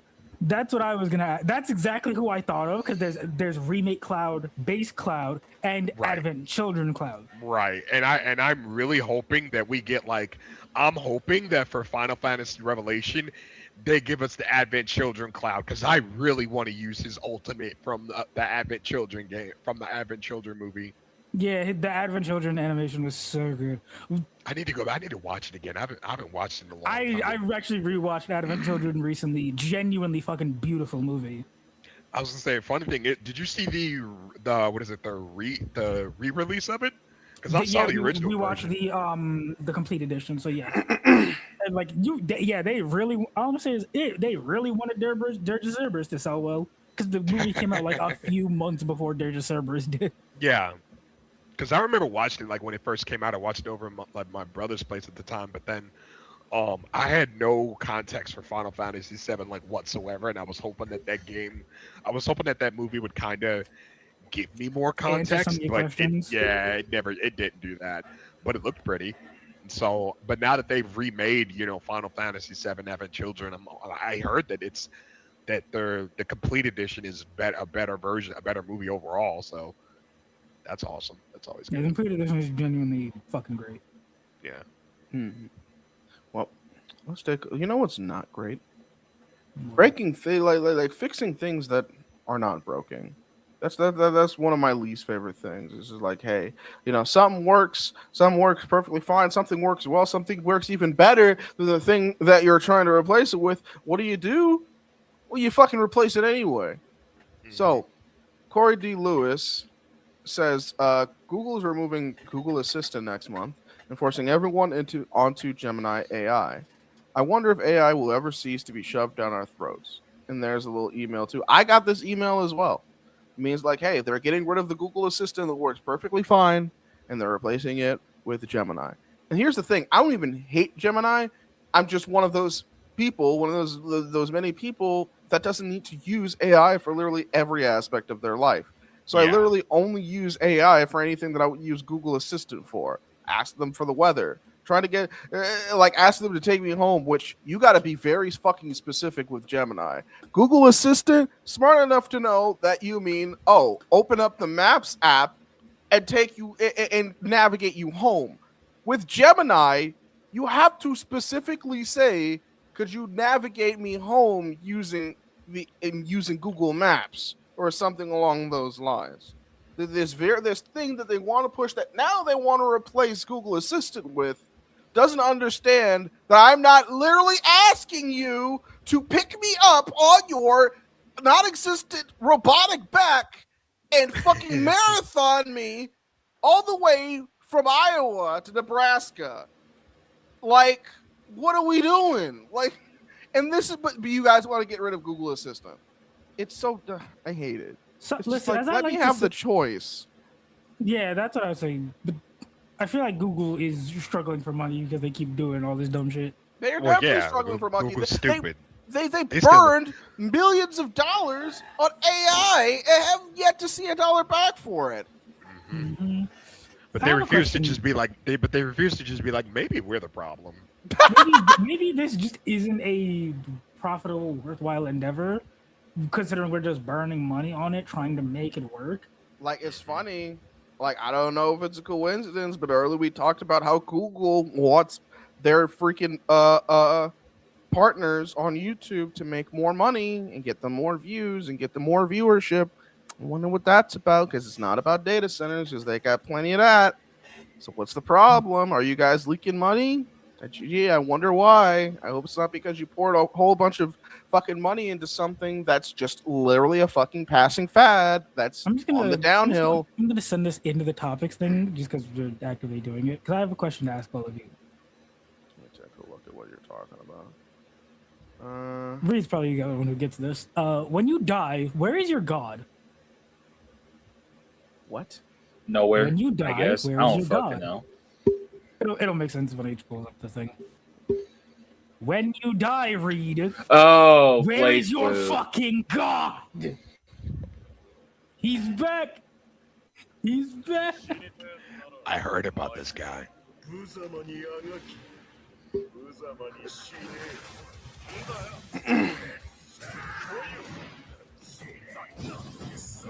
Oh, it's And they Susanoo gave him from his whole Blaze fucking. Blue. They gave him his whole moveset. He got all that shit. Bro, why does it look like a rave concert when this man fights? That's Susanoo? Yeah, that's just I know, bro. Yeah. I mean, I've seen Susanoo before. Also, I think it's awesome that fucking you just cut through my whole rant to fucking look at weeb shit. But I guess I can't get too mad at it. That's fine. I mean, that's better news than what's coming next. Yeah, which is more Google fuck ups. Yeah, because Google doesn't know how to stop doing that, I guess. Wow, who could fucking see that coming? Who could have guessed? All right, smart ass. Fucking. Okay, so you'll own Listen, nothing. when I had to see a fucking dumbass people do this type of shit and be like, "Oh, why are we losing money? I didn't shoot them. I didn't shoot my own fucking foot off, did I? Oh, I did shoot my foot off. Oh my god."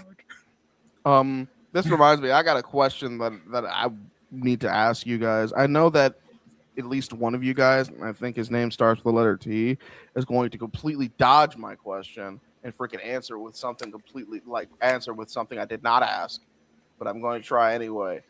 So have you guys? Ow. What do you guys think about Mozilla Firefox?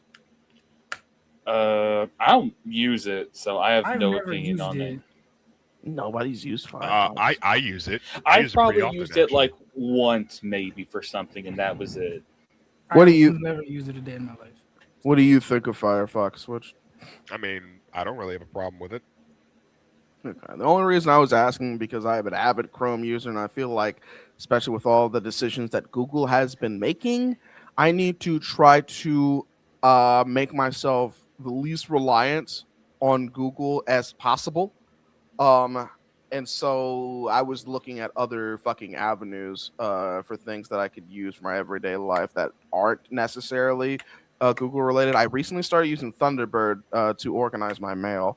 I used to use Outlook, went to Gmail, went back to Outlook, and then I went to Samsung email, and I was like, nah, there's got to be something better. So I saw Thunderbird, and that's what I'm using right now. It's basically a mail organizer by Mozilla, the same people that made Firefox, and so that's the whole reason why I can thought about Firefox. I saw that Firefox lets you has Jet's favorite as something that you can immediately use as a search engine from the drop down menu.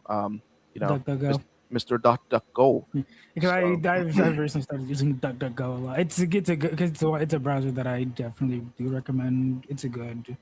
I've heard good things about Firefox. I'll say that. Yeah, I was just I am I- curious at just trying it out because Yeah. there's nothing necessarily wrong with Chrome outside of the fact that they're fucking It's Google. gutting it using besides it's Google, and they're filling with a bunch of like nonsense AI shit. I looked online, and there are a lot of browsers that have AI available, but they don't shoehorn it in the way that Google does because it's all they know how to do nowadays is AI this and AI that. That's all. The Firefox is just one of them that pays that focuses really hard on privacy, and they don't force you to use AI with everything. They have AI, but they don't force you to use it. So that's why I was like, that kind of looks like something I might want to research as a different search engine because I feel like Google is just going to keep making more poor decisions to try to make any kind of money back from this AI bullshit. Because I feel like they've leaned too far into it to now it's like one of the only things that they have left. And if they really don't get anything back from it, it could really screw them over. And in turn, just like PlayStation, which we will find out exactly. Well, and Nintendo, I think, are doing something similar. The only people that I haven't heard something a company like doing this fucking and we'll get into it. But there's a thing that both like PlayStation and Nintendo are seemingly are doing because of something that happened, in the government, and there's some kind of backlash happening that's actually getting people some of these companies their money back.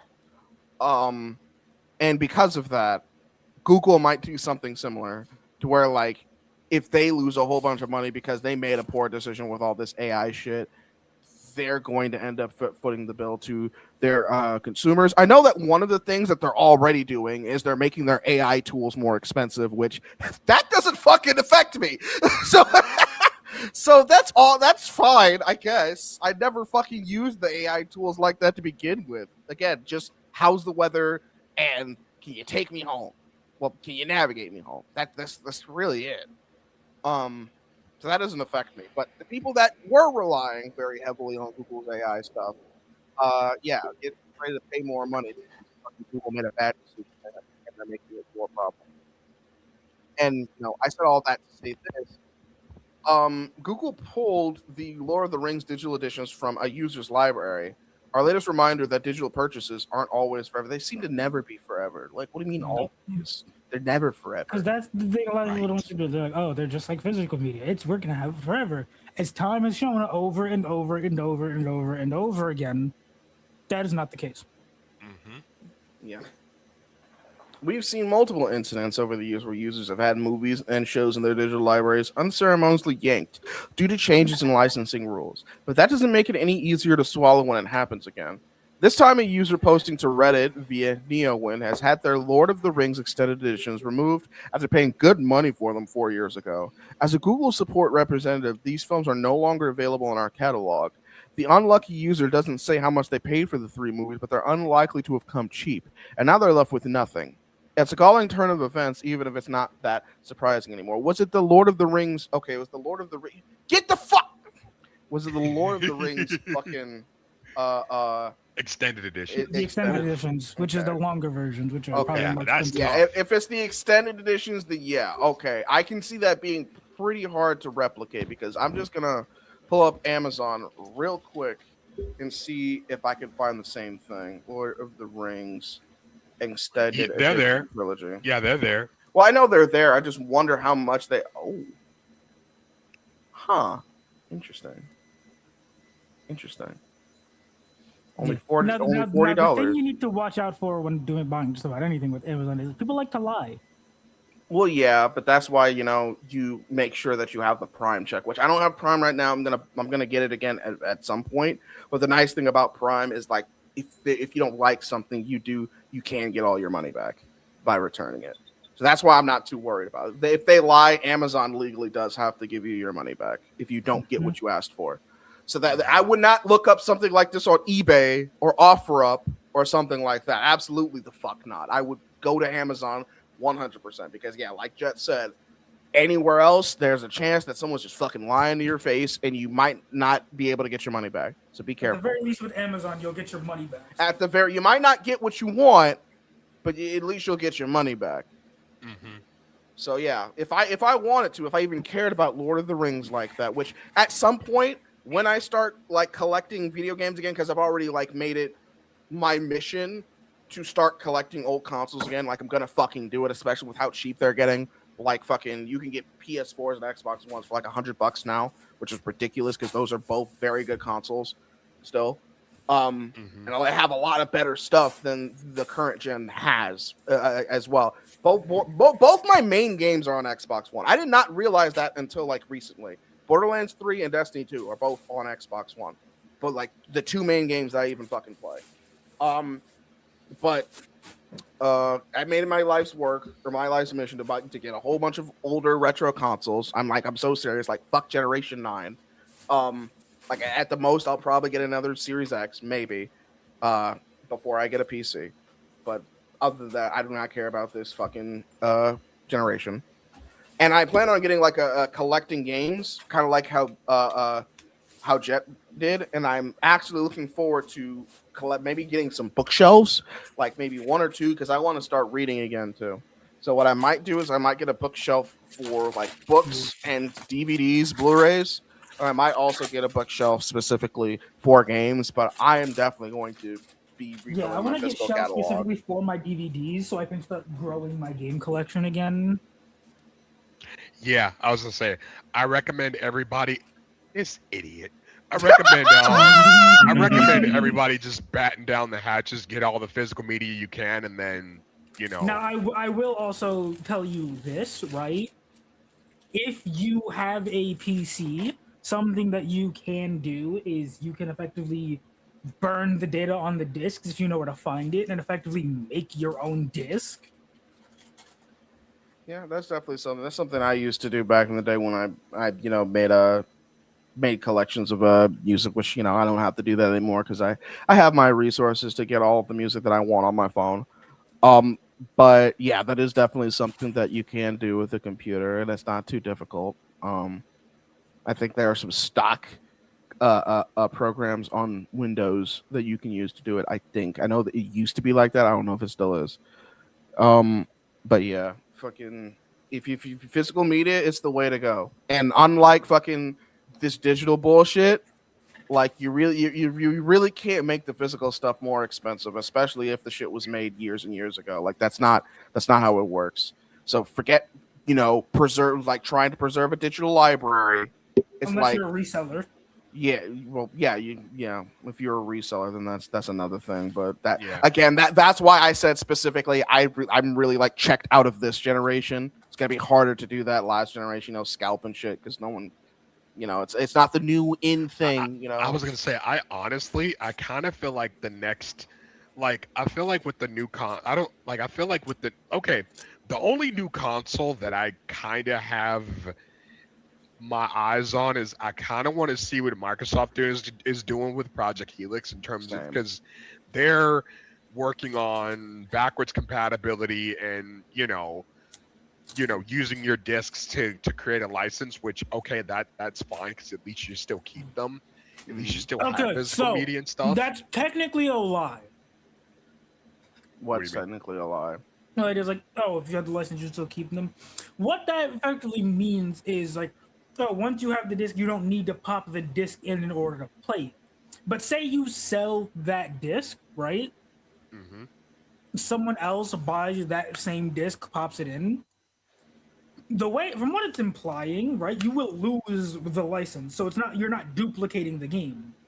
Just for as long as you have it, you don't need the disc.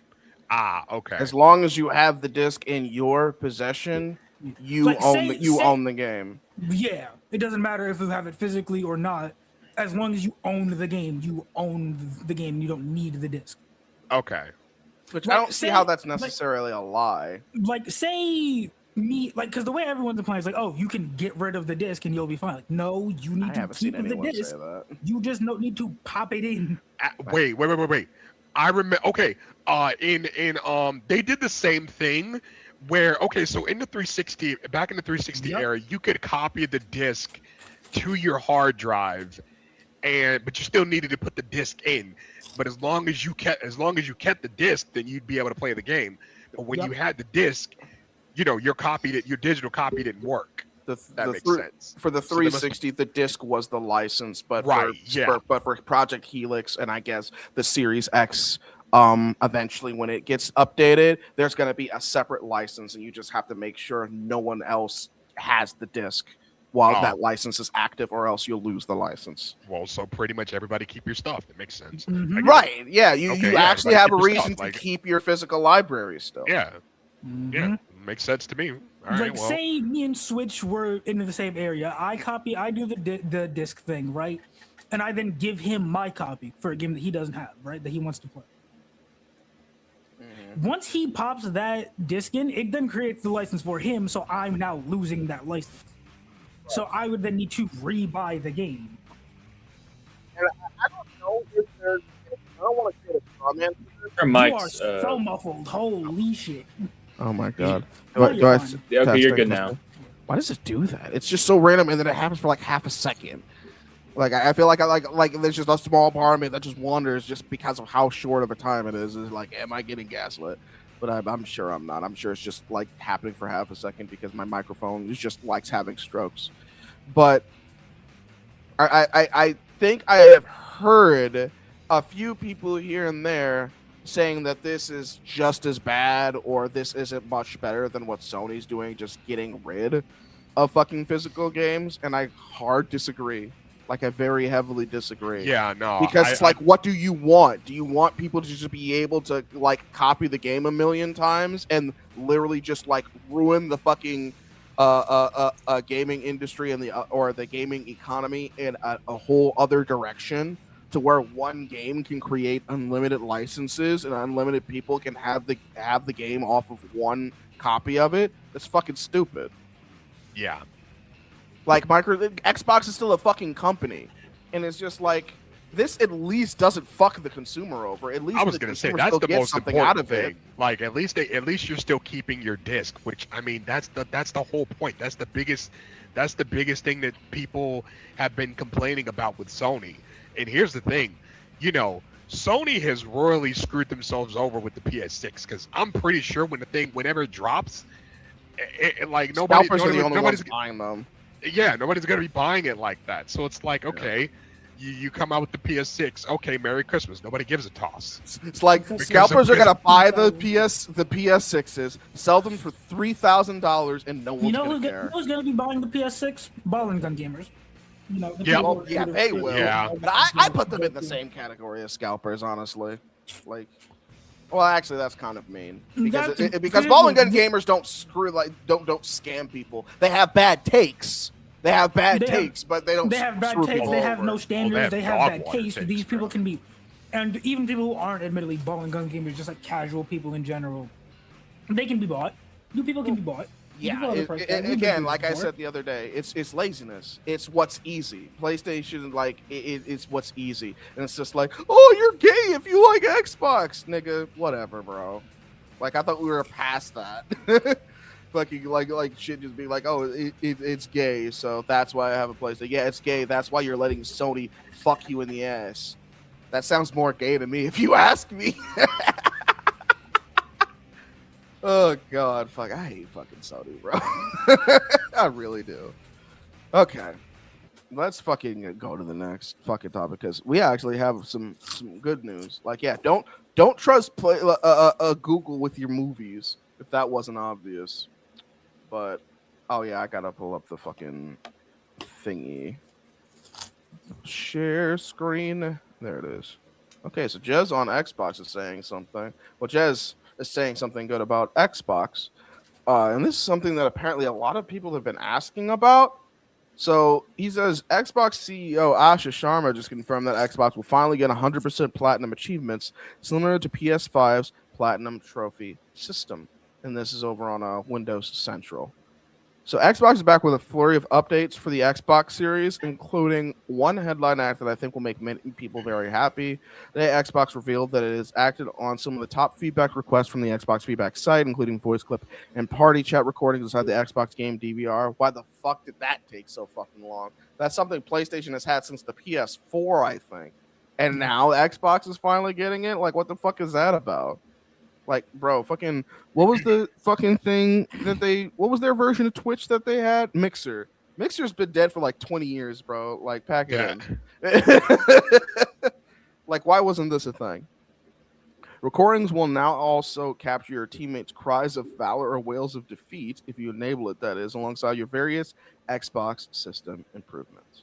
So, yeah, that's pretty cool that we're finally getting something that a lot of people have been asking for. Is, you know, being able to include the audio shit. But apparently they've also wanted 100% platinum stuff, like 100% trophies for their for games, which this is the first time I heard that people even cared about that, to be honest with you. Yeah, no, that's believable. Yeah. People like trophy hunting. People love trophy hunting. Yeah, no, trophy hunting like, is a big huge thing, which is kind of crazy to me, but it's real. I'm Yeah, sure I know. someone who likes to do the occasional bit of trophy hunting, if you don't have a platinum trophy or like a 100% thing, I'm probably not gonna do it. Well, I could definitely see the incentive for wanting to actually, you know, like go through and get them all because you do get something, you know, nice and shiny at the end. But I just know that there are some games that have that built in where you get a trophy you get a trophy for getting all the other trophies. So I always thought that, okay, that's just how Xbox is doing it. They're just allowing certain developers to have trophies that do that. But I guess they're just making it to where like a catch-all to where every game you get a innately has that. Finally completing 100% of all the achievements in a game, which is something that fucking Steam had that before you fuckers did. I mean, I guess they just didn't think it was that important. But then again, this was all like Asha Xbox, so it's just like, yeah, I guess I can kind of understand the whole like, oh, why listen to, you know, our customers? But now Asha's like, yeah, let's actually start doing that. Let's actually start listening to the people that are going to keep us in business. Are probably the only way that we're not all going to fucking go without jobs, like. Bro, this generation 10 is like Xbox's last chance. I'm gonna be like real with you, and this is coming from like one of the biggest Xbox fans you'll ever know. If they don't figure something out this generation, they might be done. Like genuinely. I'm actually kind of surprised, kind of, and like what is her name? Ashura? Asha. Asha Sharma. Asha. Okay. Yeah, I'm kind of surprised that Ashura. I was gonna say I'm kind of surprised that like her uh the decisions that she's made. Because at first when I saw her, I'm like what is she really gonna do? Like how is she gonna rewrite the ship? You know, that kind of thing. Mhm. But I mean, look, she's trying her. She's trying damnedest. her Yeah. darndest to like I- bring Titanic from the depths. Yeah, and And, that's and like, look, you know, I kind of feel sorry for her because it's like, bro, you know, you had Xbox with like exclusives, like Xbox was like one of the heavy hitters. Like Xbox start. Look, Like, bro, the original Xbox and the Xbox 360 were the big fucking deal. yeah, like I picked honestly, I picked Xbox, like OG Xbox, for the name and for the fact that Microsoft knows hardware. I And, won't lie. And the thing that's really nice about Xbox, I don't know if this is a good analogy, but it just popped into my head. Xbox is the equivalent of like a mechanic that's been fixing cars for like 10, 20, 30, 40, 50 years, being like, I want to make a car now. And then they make like possibly one of the best fucking car line, like, car makes ever. Like they just Mhm. Toyota or Ford or whatever the equivalent to Xbox would be. Like that's really what it is. Like I honestly, in any other scenario, this wouldn't work because fucking Google tried what fucking Microsoft did and they failed. They Well, tried to do that's because Google. That's because Google. That's because Google were hypes, and the only thing they were concerned about is money, and gamers knew that, and so, you know, mods were just like, gamers were just like, oh, word, okay, Yeah, which sucks because Android has good games. Like not all of them are bangers, but they have some pretty decent games that you can play on Android. So it sucks that Google didn't like think about.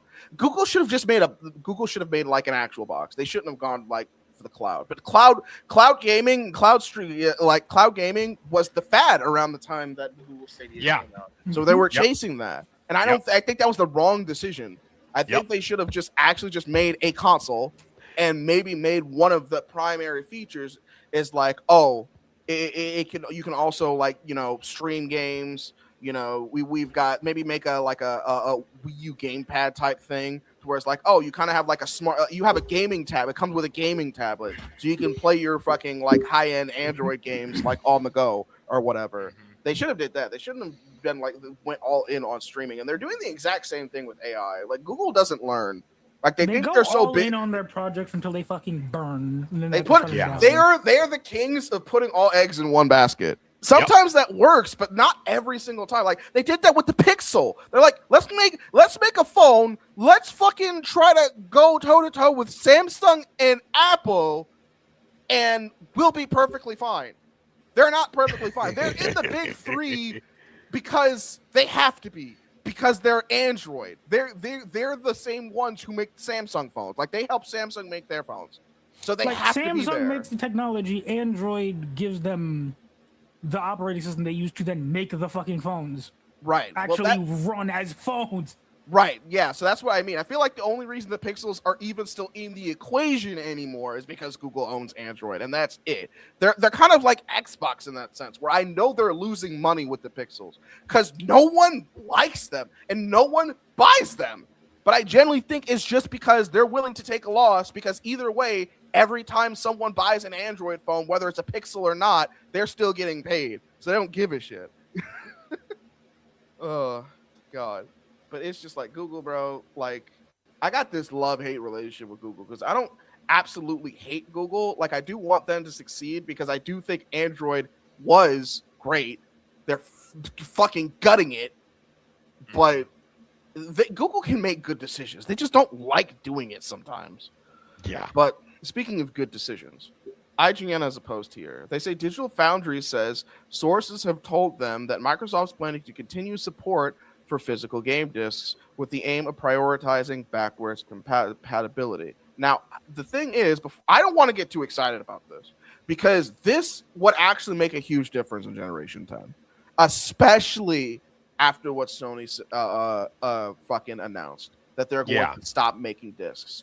This would probably automatically give Xbox the win, Generation 10, if they actually did continue making physical discs. Because here's the thing. This is just speculation, but you know what else is speculation? Xbox is going to do exactly what PlayStation is doing. There hasn't been any solid evidence that Xbox is just going to stop, like, bar none, making physical discs. Xbox hasn't said this yet. Everyone else is speculating it, and there's good reason to assume that Xbox is going to follow suit. But I haven't seen Asha say that they're going to do this yet. I have not seen Asha say we're getting rid of physical discs. I haven't seen her say that yet. So I think they're still kind of trying to figure out what Project Helix is going to be, and they're kind of just waiting until that. I think they're kind of just trying to bide their time and wait until they actually have something to show. But if it was me, they might. I'm hoping that they keep. I'm hoping that they really do keep physical media, because if they do, then whatever Project Helix is automatically going to be on my list just off of principle. And here's the thing. If they want to get ahead of the console war and get the jump on everything for the next generation, then they need to go for discs, because if they do, then 90% of like the Xbox, or 90% of, or not 90%, but like a lot of the PlayStation fans that like got ticked off about, Sony not doing physical media, they're automatically going to go to Xbox just off of principle. Yes, absolutely. And you know how prideful some people can really be. Like people will make some really bad decisions off of pride, but some people will make some really good decisions off of pride too. And I think just Xbox going into Generation 10 being like team physical while PlayStation is team like digital, I feel like that's a really easy selling point. Especially after the confirmations that Helix is going to still keep up with the whole backwards compatibility thing. Like they're not getting rid of that, because that was one thing that I was worried about, is that Project Helix was just going to basically do away with backwards compatibility. But no, they're tripling down with backwards compatibility. They're even giving backwards compatibility to PCs with Xbox 360 games and classic Xbox games. I saw that too. Like you can just play those games like natively, like on there now, and they're saying more are coming. So this would honestly work really well in tandem with that. It's like, yeah, you can play them physically on the Xbox side of Helix, or you can, use the PC side to play them digitally on whatever storefront you want to use, whether it's Xbox, whether it's Steam. That's the thing. I think it's just Xbox and Steam. I don't know if they're adding anything extra like Epic or whatever, but even though that would be interesting if they decided to, go all in and be like, hey, Epic, you guys can have your storefront on Xbox too. If there are any kids that want a series, a Helix to play fucking Fortnite, well, they can go ahead and do so.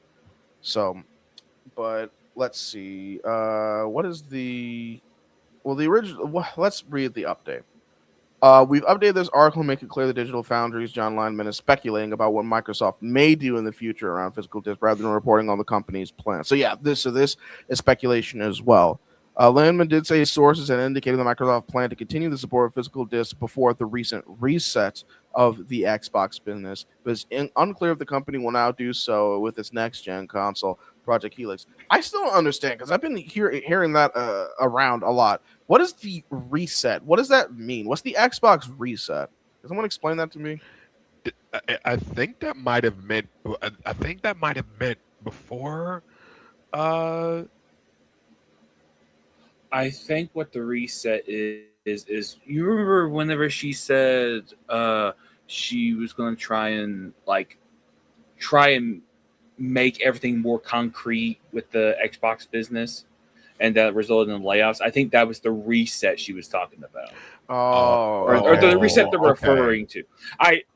Keyword, I think that, because that's the only thing that makes sense to me. Yeah, maybe, because the only other thing that I could think of when it comes to reset is Generation 10 with the Helix, but that's not. I don't think that would really make sense to call that a reset. If anything, that's just that's the new generation, and they've been using the phrase "new generation" in a lot of these articles too. So it would make more sense if if that's what they meant, that's what they would say is next generation. They even do it here. There's reset here, and then there's next generation here, and they're both obviously referring to two different things. So that's what I don't understand. So basically, this is speculation that Microsoft might continue to do the whole physical disc thing because that's what they said that they would do before the reset, but they might have changed gears after Asha Sharma had to basically, like lay off some people and, move stuff around, release some studios and shit like that. So there is a chance, but again, plans can always change. So I do hope that they still decide to do that. And again, I think that this would be another situation where even if they have to take a little bit of a loss, which they don't have to, because here's the thing. They could just do what they did with the series again and just make a version with a disk drive and a version without it. Yeah. Like, I don't Give know people why an that's not option. just the obvious, like, make Yeah. it $100, $200 like more expensive. If it is as much of a PC console hybrid as they're saying it's going to be, as long as it's not something ridiculous like $3,000, then it'll still be a decent investment because it'll be an Xbox for people that like Xbox, but it'll also have PC capabilities for people that like PCs, and you can hook it up to your television. There is a market for what the Helix sounds like it's going to be. There is a market for it.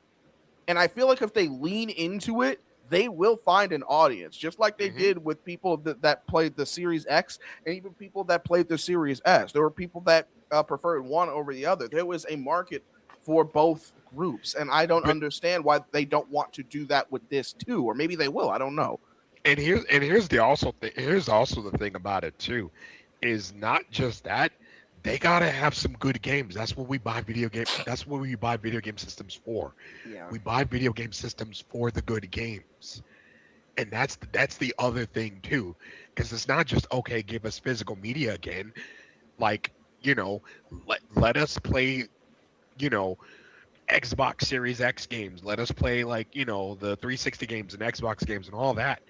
But it's like, okay, give us new games too. Give us new good give us new good games. Games that are worth playing.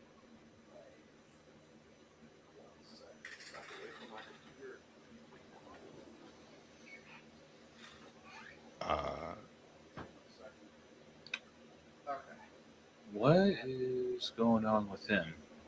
I don't know. I had to step away. Oh, okay. I was just putting Daisy outside, see if she needed to go to the bathroom. gotcha. Yeah. But let's take a look at what Gameverse has to say. So the next Xbox, Project Helix, will play games from every Xbox generation, according to a leaked document. Full backwards compatibility across every Xbox generation, all the way back to the classic. PC game support is planned. So the leak says that, of course, PC games will still be PC games will still be included for Project Helix. So I assume that also includes Steam, but that doesn't just. Funny thing is that doesn't say Steam. It says PC. So is it just Steam or is it more than Steam? I don't know. Xbox One, Xbox It could Series. just be like PC versions of the games. Yeah, because I don't think I think they said they weren't going to really do anything with Steam anymore, but I could be wrong about that. I don't know. That was something that I actually heard that was apparently like debunked, and I thought that was a post that we looked through. I thought it was anyway. I have to look again, but I thought that was a post that we looked at, that where it said like they still planned on like doing that, and even then it still says. Yeah, if they can work with Steam too, it's a wrap. It's over. Like if they get Steam going, bro, it's a wrap. I'd buy Xbox just off of principle. Like, I don't care if I'd have to rebuy my entire library. So what?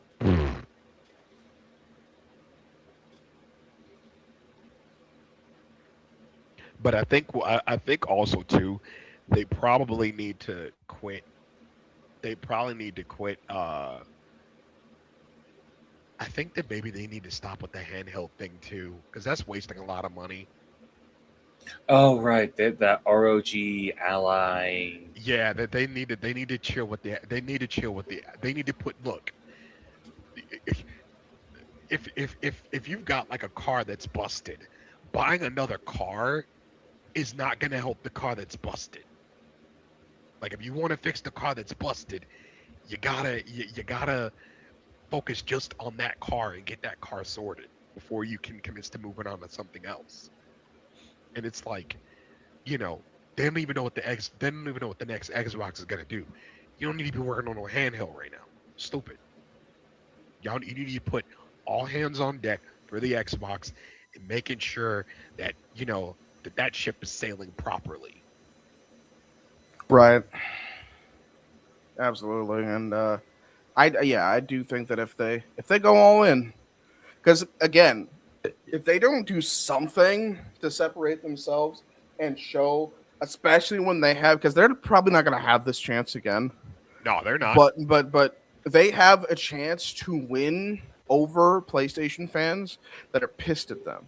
Yep. So if they go all in on Xbox and even and again, they need to be willing to take a loss here, especially if they're willing to downsize like this. But and also this is nice that publishers can opt in, like they're given the choice.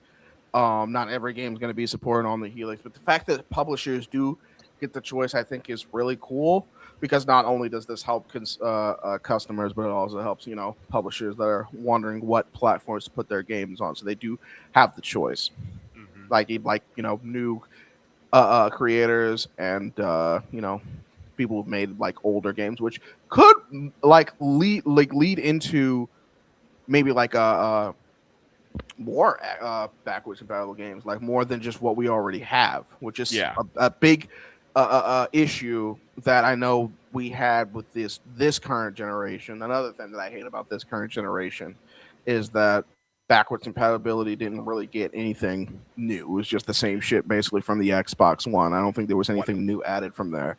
Well, that's because they instead of giving you backwards compatibility, they just re-released everything. So we're just like, there's your backwards compatibility. We're just gonna pretty much everything and make it worse. $50 for it. $50 for a worse version of the game that you already bought. Yeah, pretty much. Funny thing is, PlayStation pretty much did the exact same thing several times. But Pios on Twitter says, or is it PO5? I don't know. New PlayStation consoles arriving in stores have a notice on them saying that in January 2028, physical disc will be no more. So yeah, that's fun. I mean, I guess at least they're telling you that they're gonna fuck you before they do it. Now they are also saying if you read just after that your old disc will still work. It's just, again, as a conversation, is everything from the future is going to be. Anything you buy physically prior will be fine. Yeah, I really want these people to be wrong, because everyone is just assuming that Xbox is going to do the same thing. I want them to be wrong. Yeah, I want them to be wrong too. I really do. I want Asha Sharma to fucking go on that stage with the fucking prototype of the fucking Project Helix and just surprise everyone. Like maybe say something crazy along the lines of, it comes with a heavy heart that due to Sony's decision to remove physical games from the PS6, we are going to do the exact opposite, and she just unveils it, and it has a huge ass disc drive on it. If she does something like that, it's going to go viral. It is. Like, it's it really is. Like that's gonna be on the levels of the fucking. This is how you share your games. All she's got to do is say, and there will be a disc drive. There will be a disc drive alone. Like literally, someone give her a microphone. She says that, and then she drops it on the ground. Right, yeah. No. If she all she has to say is, there will be a disc drive, I'm buying it. Like, I don't care. Like take my fucking money. Yeah. Like you've already won me over, Chica. I said I wanted a PC. This is basically it, and I get to still be an Xbox fan. Take my money. Right? I was gonna say, look, you already got me, Chica. You good? Genuinely, that's all literally all you gotta do, and give me the ability to play all my old games, all the stuff I liked. I play my Xbox more now than I'm alternating between my Xbox and my PS3, but yeah, I'm playing my Xbox more now that the thing freaking works and haven't had a problem with it and stuff like that. So, yeah, give me something that where I can still play my old games, something that we've been asking for generations now, the backwards compatibility and all that, and just keep the machine going. And I guarantee you that everybody that wasn't gonna buy an Xbox, and like all the people that are like pro physical media, they will buy an Xbox just off of principle, just to say Right. screw you to Sony. I'm just looking just for fun, and I know like none of this is like real. This is just, but have you guys like gone on YouTube during that point in the early 2000s to where like people were making these fake mock-ups of like the Xbox 720? Do you guys like remember that? Yeah, I remember that. Yeah. Yeah, these just looking on just for the hell of it, because I just want to see like, oh, what are some mock-ups of how this would look with a disk drive. And the thing that's like really interesting to me is basically kind of like the point that I made about how the Xbox coming with a disk drive will make a very visible line in the sand compared to Yep. Sony's PS6. Like Yep. Xbox Project Helix will come with a disk drive. PlayStation 6 will be going fully digital. There it is again. There it is again. There it is again. Like literally, this could end up being a real headline, and that's the crazy thing about it, because And it's just here's like my it puts thing. an obvious divide between the two. And here's the thing too. Even if they say that, like, even if I gotta buy the disk drive, I don't care. I'd buy the disc if I gotta drive. buy the disc drive separately, I don't care. I'll do it. I'd do it too. If it comes down to it, yeah, to support physical media and to keep physical media going. Because I also read a report. I think it was this morning. I forgot to send it, but this morning they said that I think it was Sony said that Blu-ray and 4K is going to be the last digital media like upgrade, for lack of a better phrase, because I heard about like everybody talks about like you hear people talk about 8K stuff. Mhm. Well, they're not going to be they're not going to like physical media is not going to go beyond 8K in terms of like resolution, so everything is going to be at 4K, which is fine. I don't really care about that. That doesn't really bother me too much. Right. So yeah, I mean 4,000 DVDs aren't pixels going is already anywhere. a large amount of pixels, and I'm perfectly fine with 1080p. So you're not going to hear me complaining. Like, I don't know if there are enthusiasts out there who are literally like, oh, that are like with mobile phones, like, oh, the resolution has to keep going up infinitely, and I'm like, why? There's Yeah. like there are phones that have 4K screens, and I'm just like, and I think I might have one of them, which is ironic, I know, but there are phones with like 4K screen. Is that Samsung S26 Ultra a 4K screen or is it 2K? I don't remember. But yeah, no, there are phones with like 4K screens, and I find that like kind of ridiculous.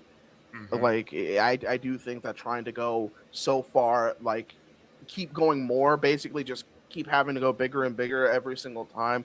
I just don't see the point, because it gets to be a little bit too much. It's kind of like why you won't watch movies at 120 frames per second, but you'll play games at 120 frames per second, because it's like more isn't always better. Right. And that's the whole thing, where it's just like I don't care that it's not going any higher than 4K. Like I just started being able to use 4K. Like I'm good. Right. But let's look into more of how PlayStation is fucking up. And this is talking more about Sony's now getting sued. this is talking more about the stickers. This post is by, I don't know this guy's name, but it's by this dude. Victor, for the first time, it says it at the They're bottom. doubling and tripling down on the digital-only future. People now spotted stickers on boxes saying that the digital-only future is coming in 2028.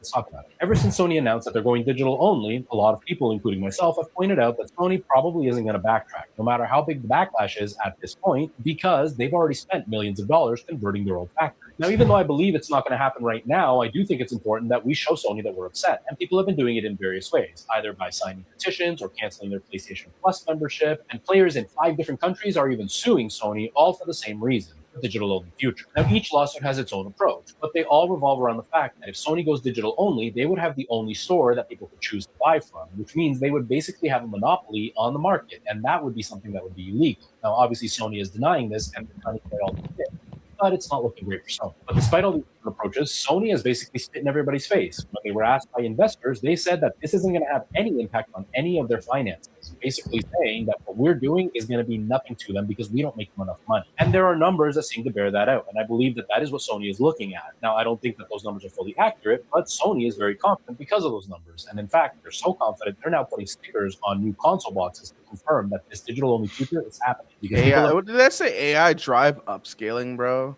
Confident because of those numbers, bro. And in fact, they're so confident they're now putting stickers on new console boxes to confirm that this digital-only future is happening. Because people have now noticed that the 1 terabyte model of the PS5 now has a sticker on the front saying that this model plays discs, but discs will only be available till 2028, when everything will go digital only, and you can buy your games on the Sony store, which is just Sony tripling down.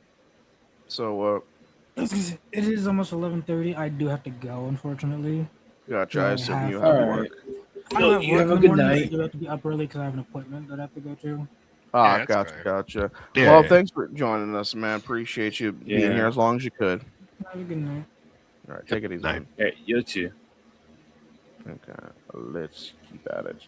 And like I've said from the beginning, they're not going to back down because they've spent millions of dollars converting their factories, and there's just not enough people who are actually angry. So Sony is pretty confident that nothing's going to change, at least for the short term. Right now, Sony is very confident that the general public, who are the more casual players, are going to continue to purchase their games. And for the, they proved that with Black Ops, unfortunately. Fucking shit tier fucking ports, by the way, got you guys to buy into their, physical, digital only future, which is, it's really fucking sad. So the people who are upset, that are the more hardcore gamers, are going to be a small loss, but they can make it up with all the profits they'll get by going digital only. The problem is that the next generation console is predicted to be anywhere from $1,000 to even up to $2,000 by the time that it launches. And gamers are people that are used to those kind of price tags because a lot of us do PC gaming, and a good PC is about $1,000 and could be as much as $5,000 depending on the parts you buy. But a casual gamer who Sony is relying on is not going to want to spend $1,000 on a PC. They want to buy a $300 Walmart PC. So when they see a $1,000 console, they're going to be even less interested. And when Sony can't move their $1,000 console to the average public, they're going to be looking towards the hardcore gamers. But if we don't like the digital-only future, we're not going to be interested in buying their console. And suddenly, Sony won't be able to sell anything to anyone. And then they'll feel the pain. Now, that's just a hypothetical, but the reality is that the casual gamer isn't going to be able to drop over $1,000 on a console for something that they just do casually on the side. They'll find other ways to spend their money that's going to be a lot cheaper. And then Sony's going to feel the pain, and then maybe they'll backtrack. But maybe by then, it'll be too late. Sony's now getting... I certainly hope it's too late. Fuck Sony. Yeah. And it's not over, motherfuckers. In the words of Ice Cube with it is no Vaseline diss track. It ain't over, motherfuckers. The motherfucking saga continues. So Pirate Nation says Pirate Nation says Sony is reportedly getting back most of an estimated $508 million in U.S. tariff refunds. Oh, it's this shit. After the tariffs that contributed to PS5 price increases were later ruled unlawful. There's something really ironic here that I don't think Sony realizes, but I'm going to continue reading. According to Sony CFO Lynn I'm starting to really hate this bitch. Most of the refund is going to the PlayStation business, with around 70% already received between April and June 2026. Even so, Sony has not announced any plans to refund customers who paid the high PS5 prices. The company is also facing a proposed class action lawsuit in the U.S., claiming that some of the recovered money should be passed on to consumers, quote unquote, for the players. Like, oh my goodness, it's so ironic that PlayStation is profiting off of someone else breaking the law, and they're just sitting there clueless, like, wow, it's crazy what can happen financially to another group of people when they do something unlawful. It would be terrible if this happened to us, but it wouldn't happen to us. We're Sony. Like, something is gonna happen. Knock these folks off their pedestal. Like, yeah, they just think that they're fucking hot shit. And I guess, the ball and gun gamers have freaking sucked them off so hard that they think that they could just do whatever the fuck they want and never face any repercussions for it. Because they see need themselves fucking, as the gaming platform. yeah. But, they're not. There are other options, bitch. Yeah. There are other options. They need like a Wii U situation so fucking badly. Bro, if the PS6 ends up becoming their Wii U, that would be the funniest fucking shit ever. It would be because I bet Nintendo didn't think that they could have a fucking fucking Wii U situation, and then they created the Wii U situation. Yeah. But let's move into another company. Kayla Elizabeth says, well, EA seems like it might sell IPs, but large waves of layoffs are coming. I'm so sorry to EA employees, especially BioWare devs, who have endured layoffs basically every year. And this is from a tweet by Mike Straw. At least I think this is a tweet. This is either a tweet or on Blue Sky. I've spoken to dozens of EA employees across various studios, and all of them believe large-scale layoffs will come in the first year. Some have also told me that communication about the future has been mixed, but that's based on personal perspective, obviously. There's a worry of studio closures if some aren't sold off. Also for IPs, EA will look to sell some.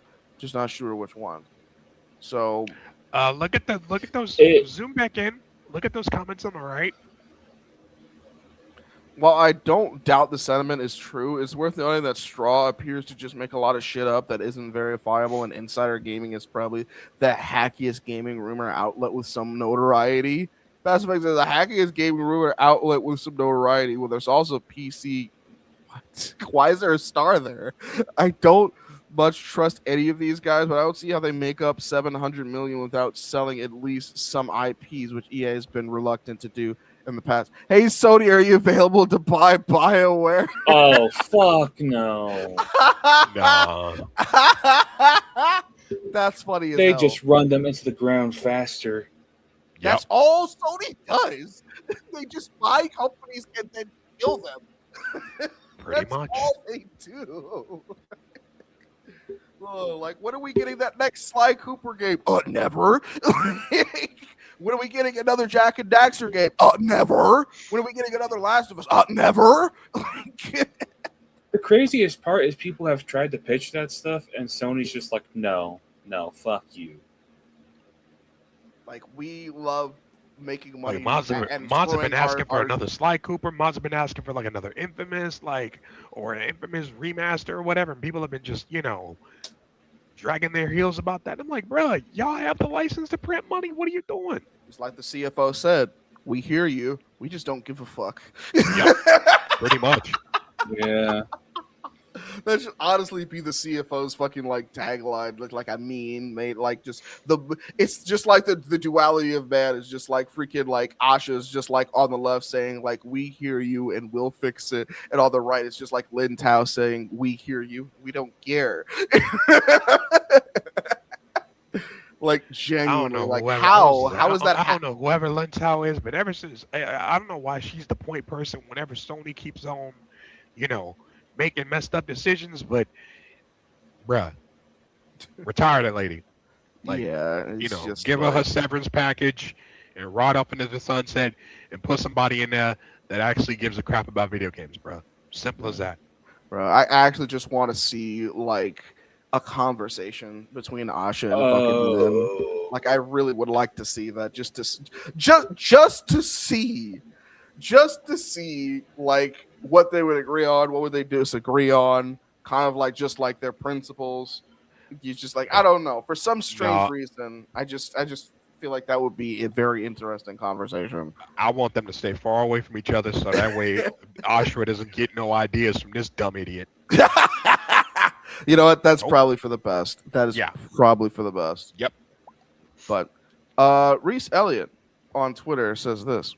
Here's our PlayStation copies sold ranking for July. Beyond the COD doing ports, I don't think that's what he meant to type. But beyond the COD ports doing gangbusters, the thing that stands out is Halo's notably slow start on PlayStation, with ironically stings even more next to the success of the two Effort Light Call of Duty ports. Effort Light is fucking an understatement, bro. Like, I feel like they purposely went into those ports and made them worse. Halo sold 351,000 copies on PS5 in July and 452,000 on PlayStation to date, almost 28 million. $60 is way too much for this one. 60? I thought it was like 50 or 40. No, 60. That's It didn't launch with multiplayer. Yep, it's only single. Yeah, player. and You didn't know that? I didn't. Oh no, I thought it was like 40 or 50. What? No, you didn't know there was no multiplayer. No, I knew that there was no multiplayer. I thought okay. it was like $40 or $50 at launch. No, that you paying 60 bones, bruh. That is insanity. For a I mediocre forget if there's for a mediocre campaign on one game. Right. I think there was a physical version of this game though, right? I think there was. yeah. I don't know. Yeah, that makes pretty it sure better there that there's is. at least that makes it better that there was a physical version because I'm pretty sure that there was a physical version because you can always sell it after you realize how much of a waste of money it was and maybe get some of it back. And for comparison, Halo is sold through 212,000 on Steam and around 900,000 on Xbox, both console and Xbox PC.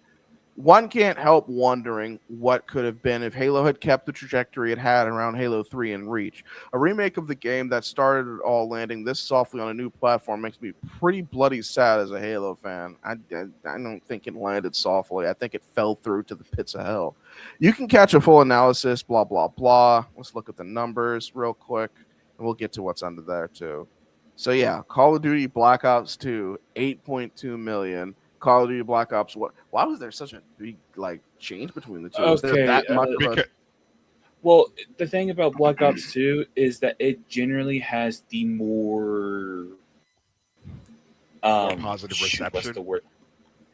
Not that, but also the nostalgia behind it. There is so much stuff in Black Ops 2 and then Black Ops 1. Like, I'm not downplaying Black Ops here, but Black Ops 2 has done many crazy things. For from its zombies to its multiplayer, and obviously in its campaign, which kind of for the longest time just ended there for the Black Ops. I was gonna say Black Ops 2 has the best. As somebody who played Black Ops 2 a lot back in the day, I bought 3 copies of it. I think. I bought 2 copies of that game. It's. When people think of prime, actual prime Call of Duty, it's they start with Black Ops 2. It's that good. Yeah. Also, I was gonna say for the story of Black Ops 2, your actions have consequences. Yep. Yeah, it's an open-ended story too. It's multiple choices. This isn't some telltale. Oh, I fucking took the cigarette away from Jeffy LeBeau, and now he's gonna fucking kill me at the end. This is oh, I forgot to save this character, but I can probably do it later to do this one mission to save her later to probably get that good ending, or I accidentally spared this person, or I killed this person, and that could lead to either a good ending or a bad ending, which that can happen. Yeah. Yeah. Seems that way. Well, yeah, understandable why I would do so much better then. But Sammy Barker underneath asked a really good question. 900,000 sold through or sold through / downloaded via Game Pass, and Reese responds by saying sold through plus the Game Pass early access upsell. So I think he's saying that wait, where are the comments that I got sent to him say? No. The Reese at the bottom. See how it says 6 comments, but we don't see the rest there. Okay. In other words, you're leaving out all the people who played through Game Pass after the official launch date, which is likely the large segment of all. Reese says there are folks who got it as part of a subscription and didn't pay extra for it. We're doing Game Pass plus Xbox post next month that will cover that stuff. Okay, you're counting DLC sales as full sales. Sounds certainly not the best practice. So there's no data showing this. How much was that upsell and how many did that account for? How many actual sales on Xbox without that GP upsell figure? Okay, so apparently this isn't showing the full story. Yeah, so it's probably a bit wishy-washy. Yeah, so I guess we can't just blindly go off of that. Well, that's unfortunate. Maybe we'll have a follow-up showing the exact numbers. Something that I'm both kind of feel good and bad about is something we'll be ending off today with. It's It's what I genuinely believe is going to be the start of the next video game crash. These are the pioneers of it. Rockstar Games posts that Grand Theft Auto 6, an extended look, premieres on Netflix Thursday, August 27th at 3 p.m. Eastern Time. You have to purchase at least a month of Netflix when this goes live in order to watch this extended look. 6 hours before anyone else can play the game. Also, mind you, as soon as that trailer gets done playing, you can just wait 6 hours to watch the trailer for free. Well, yeah, that's another thing. The big thing about this is it gives like outlets and content creators and people that put spoiler videos all over YouTube and Twitter, because I am just convinced that there are people that make content just to spoil shit. Like, I'm so fucking convinced. Like, call me a tinfoil hat man, but I genuinely believe that some people just indulge in media just to spoil it for everybody else. And so I'm not gonna lie to you guys. I'm very dubious on whether or not I even want to experience GTA 6. Because here's the thing, I really liked GTA 5, but I'm not a big GTA guy like that. Here's the thing. The only GTA that I know that was even remotely memorable was San Andreas. And I mean, I haven't been being able to play that. I mean, if I want to play San Andreas, I could just go buy a PS2 version and just play that and just be happy with it. You know what I mean? But it probably is the version you should play. There are no other versions. Yeah, because of the the 360 game. version was because I heard the 360 version was dog water. I didn't know there was a 360 version. I was talking about definitive. I refuse it. Yeah. Well, definitive, bro, definitive is the 360 version. Oh, really? Yes. I thought definitive was put out they... Generation 8 or something. Nope. Well, here's the thing: the definitive edition ports are like from console ports, mobile ports, and they're their shit. No, actually, the first two games, Really? San Andreas, GTA 3 and Vice City. Was it Vice City? Vice City. Both of those are actually mobile ports. So those two are mobile ports. What about San Andreas? That one's the 360 version. So definitive is just a port of the 360 version. Yeah, but those are not as good though. Then how is it definitive? Same question I asked when I I don't bought it. fucking know, man. You want to know something that's even no. You want to know something that's even more crazy? I heard a rumor that they were gonna be when people were talking about notice the pattern when they were working on the definitive versions of these, when they're still working on this game, I had heard like scant rumors that that folks were like, oh yeah, they're gonna be doing like the mobile ports of these games. When I first heard of that, I'm like, there's no way that they're gonna be doing mobile port. They're gonna be having people pay $60 for mobile ports of these games. Why don't they just have like the PS2 versions or the Xbox versions of those games and play and rock with those? And then it turns out that the definitive versions came out, and then people were exactly right. Those were like the mobile ports, and I'm like, yo, are you freaking serious right now? This is what people are paying a hardcore bread for.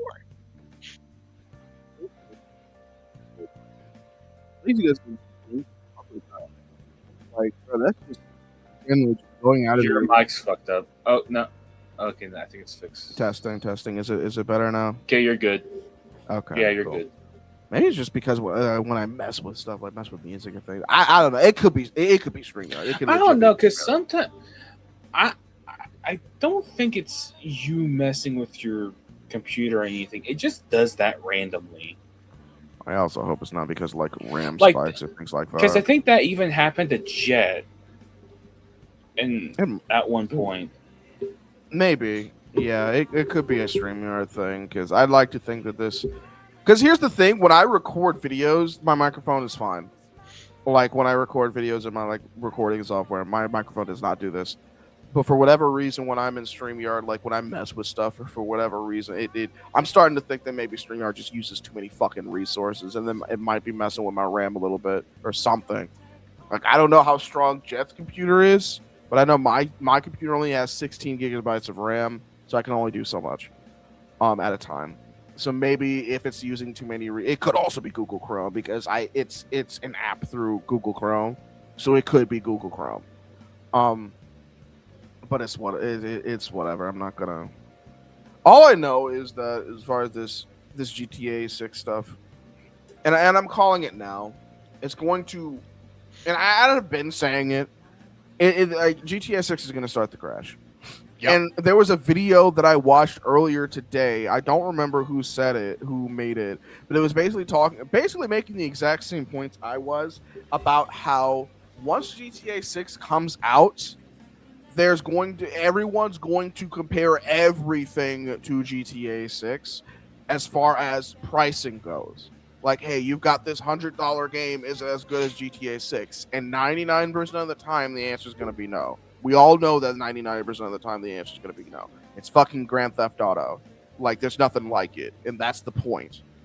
So because of that, he says that there's going to now be a plethora more of a plethora because the game industry has already been copying everybody because the same thing happened with Fortnite. Fortnite's another great example of this. And Switch said something about this, on one of the streams too, is that everyone wants Fortnite money. That was the whole fucking craze of like of Generation 8 because we're in 9 now, I think. So Generation 8, the big thing to chase was Fortnite, Apex Legends, Battle Royales. That was the whole craze of Generation 8, even into Generation 9. Now, off the end of also looter shooters were in there too. But off the end of Generation 9, we're finally starting to get... Generation 9 was live service. Like, everything had to be live service. That was Generation 9. We're finally getting off the coattails of that. Now that GTA 6 is coming out, I think we're going to have another resurgence of open world games. Because open world was I think big Generation 7, Generation 8 type thing. That was probably after Breath of the Wild. Yeah. The open world games were all over the fucking place, and people got sick of it real quick. I think GTA 6 is going to start another resurgence of open world games, but on top of that, because all the open world games were pretty fucking mediocre. The one that got closest to it was probably Saints Row. And they fucking sold their souls to the fucking devil, so they're out of here. Oh yeah, fuck, bro. But now everything's going to compare itself to GTA 6. Everyone's going to try to copy the same formula as GTA 6. Everyone else is going to fucking fail. Yeah. And all that's going to be left, and that's going to be the entire AAA industry. Like Generation 10 is probably just going to be another resurgence fucking open world, but they're full of microtransactions, or maybe it'll be open world live service games. Maybe that sounds awful. Generation 10 is gonna be fucking open world live service. Oh, I got a bad taste in my mouth just saying that. Yeah. Don't give them too many ideas now. Right? It's just like write that down. Like someone's just listening from like Sony headquarters or just like all these other fucking. This guy is making sense. Yes. This guy's making too much sense. We need to bring back money. We need to bring back fucking Far Cry and make it infinitely worse. Then again, I guess they already did that. According to some people, they already did that with 6. So I don't fucking know. Or was it New Dawn? Well, I know it talks about New Dawn. I don't even know if New Dawn was good. I don't know. But with Far Cry, go ahead. Well, no, because I actually went through. I loved Far Cry 5. I actually really enjoyed Far Cry 5. It was so fun. The ending or New Dawn was okay. It had some ideas that like you could tell they were trying to like test out with 6. 6 was kind of just there. I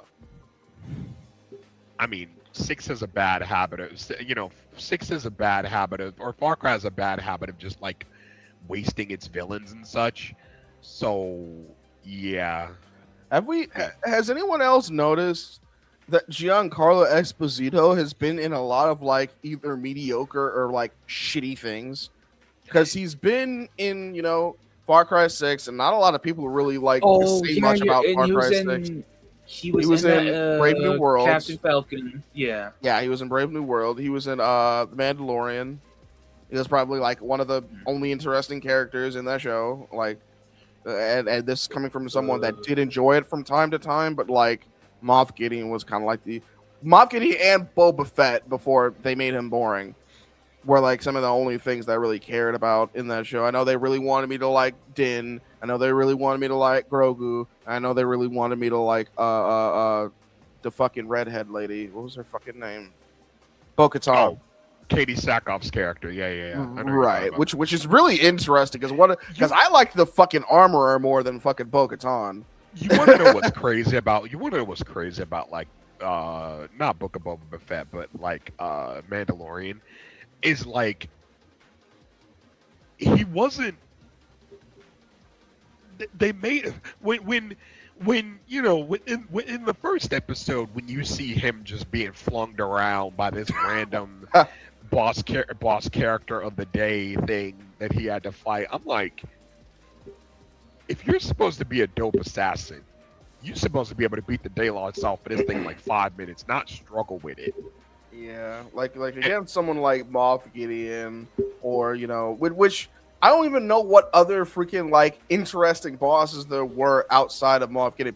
I thought Pre Vizsla was gonna be. I don't know how much of the Mandalorian show you guys have seen. I just recently finished it, but I haven't watched more than Mando. The first episode, and that was it. I haven't watched Mando and Grogu yet. I plan on watching that probably before I go back to work, but it's just outside of Moff Gideon, what actual threats were there? There was Pre Vizsla, but the thing is that they fucking threw that rivalry out way too fast. It lasted like what 2-3 episodes, and then it's just like Din Djarin saves the fucking stupid kid that goes up against fucking Grogu in that one episode, and fucking Pre Vizsla's like, you saved my son, we're cool now, I'm gonna be your bestest buddy, and I'm just like, bro, that's so boring. Like, I know you don't want Pre Vizsla to just be another carbon copy of like the other Vizsla guy from the Clone. Was it the Clone Wars or the Bad Batch? I think it was the Clone Wars final season. But the other Vizsla guy who was like a fucking shithead. I can't remember his name though. I know maybe you didn't want him to be a repeat of that, but don't like show off something that might turn into a rivalry, and then like, at least not a rivalry that's obviously tense, and then kind of like just completely get rid of it in like 2-3 episodes. That's something that I'm trying to make sure that I do myself in some of my writing. It's like, don't introduce something if you're just going to haphazardly resolve it so soon. Yeah. At least that's just, unless it's for like a really, really good reason. And I think the reason was kind of fucking contrived, because it's just like this big bird thing just comes in and swoops his kid off and then runs off and then flies off. But it's just whatever. I don't know how they haven't killed that thing. That's another thing. I've noticed just big monsters just tend to be like some of the biggest threats for the Mandalorians, which does not make them seem like what's it called? Intimidating at all. Yeah, like I mean, I'm thinking, when I think of Mandalorians, I just think of like assassins, right? Right. I mean, if you're not, you can't look cool and then just have somebody throw you around and you nearly get your butt whooped, and that's just the first episode. I'm sorry, like I can understand, you getting your ass kicked here and there, but the thing is that Din kind of just gets shown up by people constantly. In season 1, it was Boba Fett, and there were times where Grogu was showing him up too. I don't remember. Luke Skywalker showed him up in season 2. Season 3 was Bo-Katan. Like, he's a deuteragonist in his own fucking show, constantly being like outshined by people, upstaged by everyone, and it's just like, why is this show called The Mandalorian? You high-key suck. Yeah. that was my thing. I'm just like, like that's not even Like, and this is the hero. This is the main character that we're supposed to be like rooting for. You would not. Like, You come would on not now. know it watching. You would not know Right. that the show was about Din Djarin watching the show. And what's worse is like I didn't like what they did with Boba Fett either because I'm like, yo, okay, everybody's had all this legendary stuff about Boba Fett. You got Timora Morrison. Well, I loved him in the little cameo in the cameo episode that he had in season 2. But then like he gets his own show, and I'm like, y'all And they got made it- Timora Morrison, right? Like Buddy's a good actor, right? He's been ride or die for Boba Fett for as long as I can remember. You could play as him in Star Wars Republic Commando. Still waiting on a sequel for that, by the way. But anyway, Right. you know, and so my thing is bruh, like you give us that. If I was Timora Morrison, I'd be ticked. I would too. Like, I'm not completely against the idea of a bounty hunter trying to become a better person, changing his ways. But in the book of Boba Fett, he did not give very compelling reasons as to why he turned over a new leaf. He was just like, oh, I'm tired of working for assholes. That's literally it. He says that like a few times when people ask him like, oh, why are you being so nice now? It's like, I'm tired of working for shitty people. What? Like, that's so fucking vague. You're tired of working for shitty people. Fucking people that are aligned with the Republic can be shitty people. You got to be more specific than that. Like, and I don't know if he meant Darth Vader. I don't know if he meant like he's tired of working with Lando.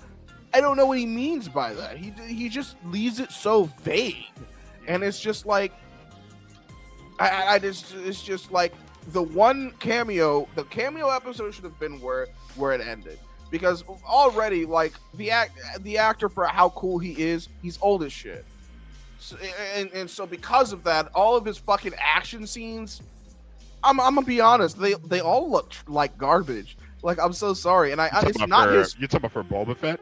Yeah, for the Book of Boba Fett. I don't like a lot of the fight, at least with Boba. With Boba specifically, like, his fight scenes just look so, like, rough. And like even the assassin lady that they have that I can't remember her fucking name. Fennec, I think it's Fennec. You talking about Ming-Na Wen's character? Yeah. I think her name is Fennec. I'm probably saying it wrong. Yeah, her name is Fennec. Yeah. Fennec is, and you can tell because whoever is either the actress herself or her stunt double is moving around a shit ton, and I wouldn't be surprised if Disney were like, yeah, see Fennec, isn't she such a badass? Don't you want an entire show where she's the main character? Pretty much. We don't even need that. We have it already. It's called the Book of Boba Fett. Yeah. Yep. Like, and I'm like, this is coming from someone who likes Fennec. I like Fennec, but it's just like, why is she actually moving around, being acrobatic, being an assassin? And you got Boba Fett over here being fucking sluggish because he's 80 years old. You should have. Why is he doing martial arts? Why is he not shooting? Like he doesn't shoot enough. Yeah. Like so many other people do all the shooting for him. Like the one time where he coldly just killed Bib Fortuna like it was nothing and took his throne. That was a different Boba. That was a completely different Boba in his show. He just forgot about all that. He's like, oh, I shot a man in cold blood and fucking took his position, but I want to make peace on Tatooine because the people of Tatooine are awesome and I hate pirates and I just want to make friends and kumbaya with everybody on Tatooine. Get the fuck out of here, dog. Yeah. You know that's not why people like you. People like you because you're a fucking cold-hearted assassin. That's why people like Boba Fett. Like I don't need my assassin to be a nice guy that wants to have coffee with everybody. No, he needs to be a killer. Yeah, it's just like don't make him an assassin then. Right. Like what? Like assassins, I think can be since like the fans, especially since the fans have been putting Boba like on their shoulders and made lore about him. Like it was the fans that kept Boba Fett relevant to begin with, bro. Like what are we doing? Like, I'm not saying, like, an assassin can't have layers, but the thing is, Boba Fett didn't have layers in that show. He was ridiculously one-dimensional. Like, he was just like, I'm the protagonist. Well, yeah, that too. And it's just like, and don't get me started on those fucking kids, dog. I Oh my hated gosh, every the single Power Ranger squad. the Power Rangers, the Power Kids squad, the Kid pretty Rangers. much. Those fuckers looked like they belonged to a whole nother TV show, and they stuck out like a sore thumb. Like, bro, you guys live on Tatooine. How about you dress like you live on Tatooine?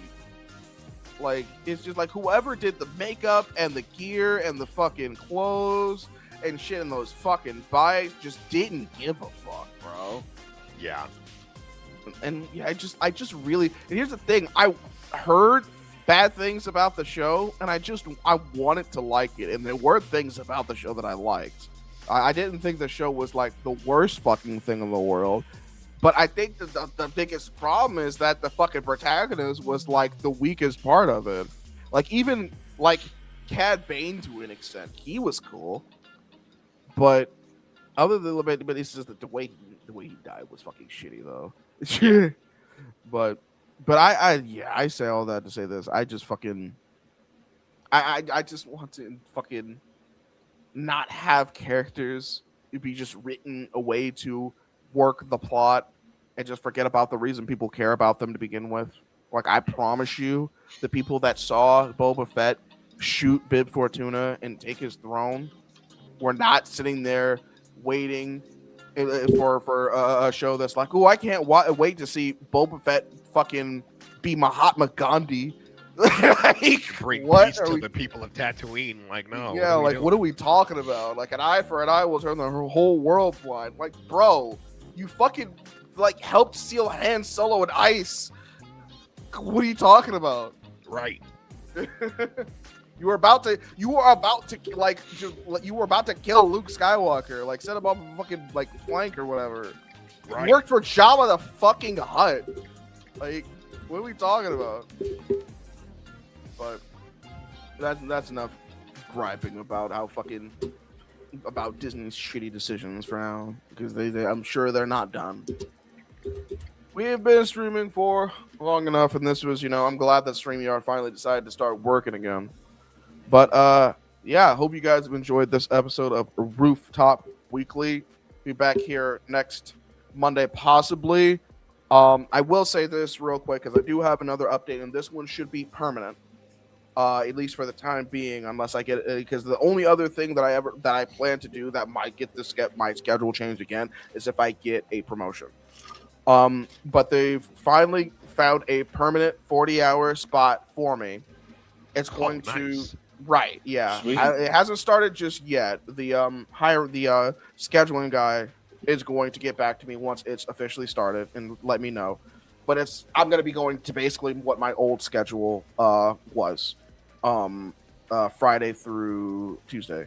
So Wednesdays and Thursdays will be off. I'll be off. So I'm going to probably, let me think. Because what time is it now? It's 11? Yeah, no, it might be cutting it a little too close if I try to do it on Monday still.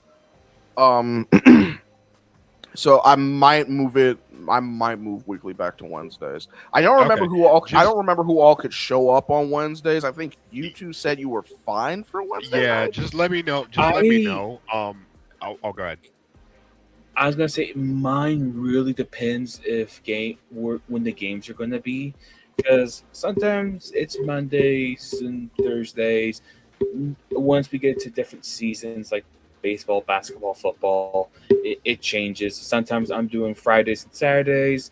Sometimes I'm just doing Mondays, maybe Fridays, and maybe a Wednesday. I'm not sure. It changes so much. One of the reasons why, whenever the last Rooftop was ending, the one time I was able to join, which was the last stream, was because I think we just were sticking to Saturdays as our weekly thing, right? Right. I could probably do Saturdays again, but if I did Saturdays again, it would have way earlier. Well, I'm just saying because, like, whenever the last Rooftop was, the only reason why I could go to that final stream was because it's not because I didn't want to join the other streams. It's because I literally kept on working Saturdays so consistently. Like Oh, like any other like years I had worked there, we did some Saturday games here and there, but not like a whole lot. Last year we were doing so many; it was just super consistent. Baseball, basketball was just crazy with it, yeah, especially that- basketball. Like, god damn. yeah, no, I definitely believe it. Well, yeah, we'll definitely figure it out no matter what. I mean, But like, like it's not gonna kill me because, well, I mean, I could try and join any time. Just depends if I'm free or not. right, I hear you. But yeah, we'll definitely figure it out. But yeah, this has been Rooftop Weekly with Havoc, Kill Switch, Day, and we will see you guys in the next one. Peace out, everybody. Later.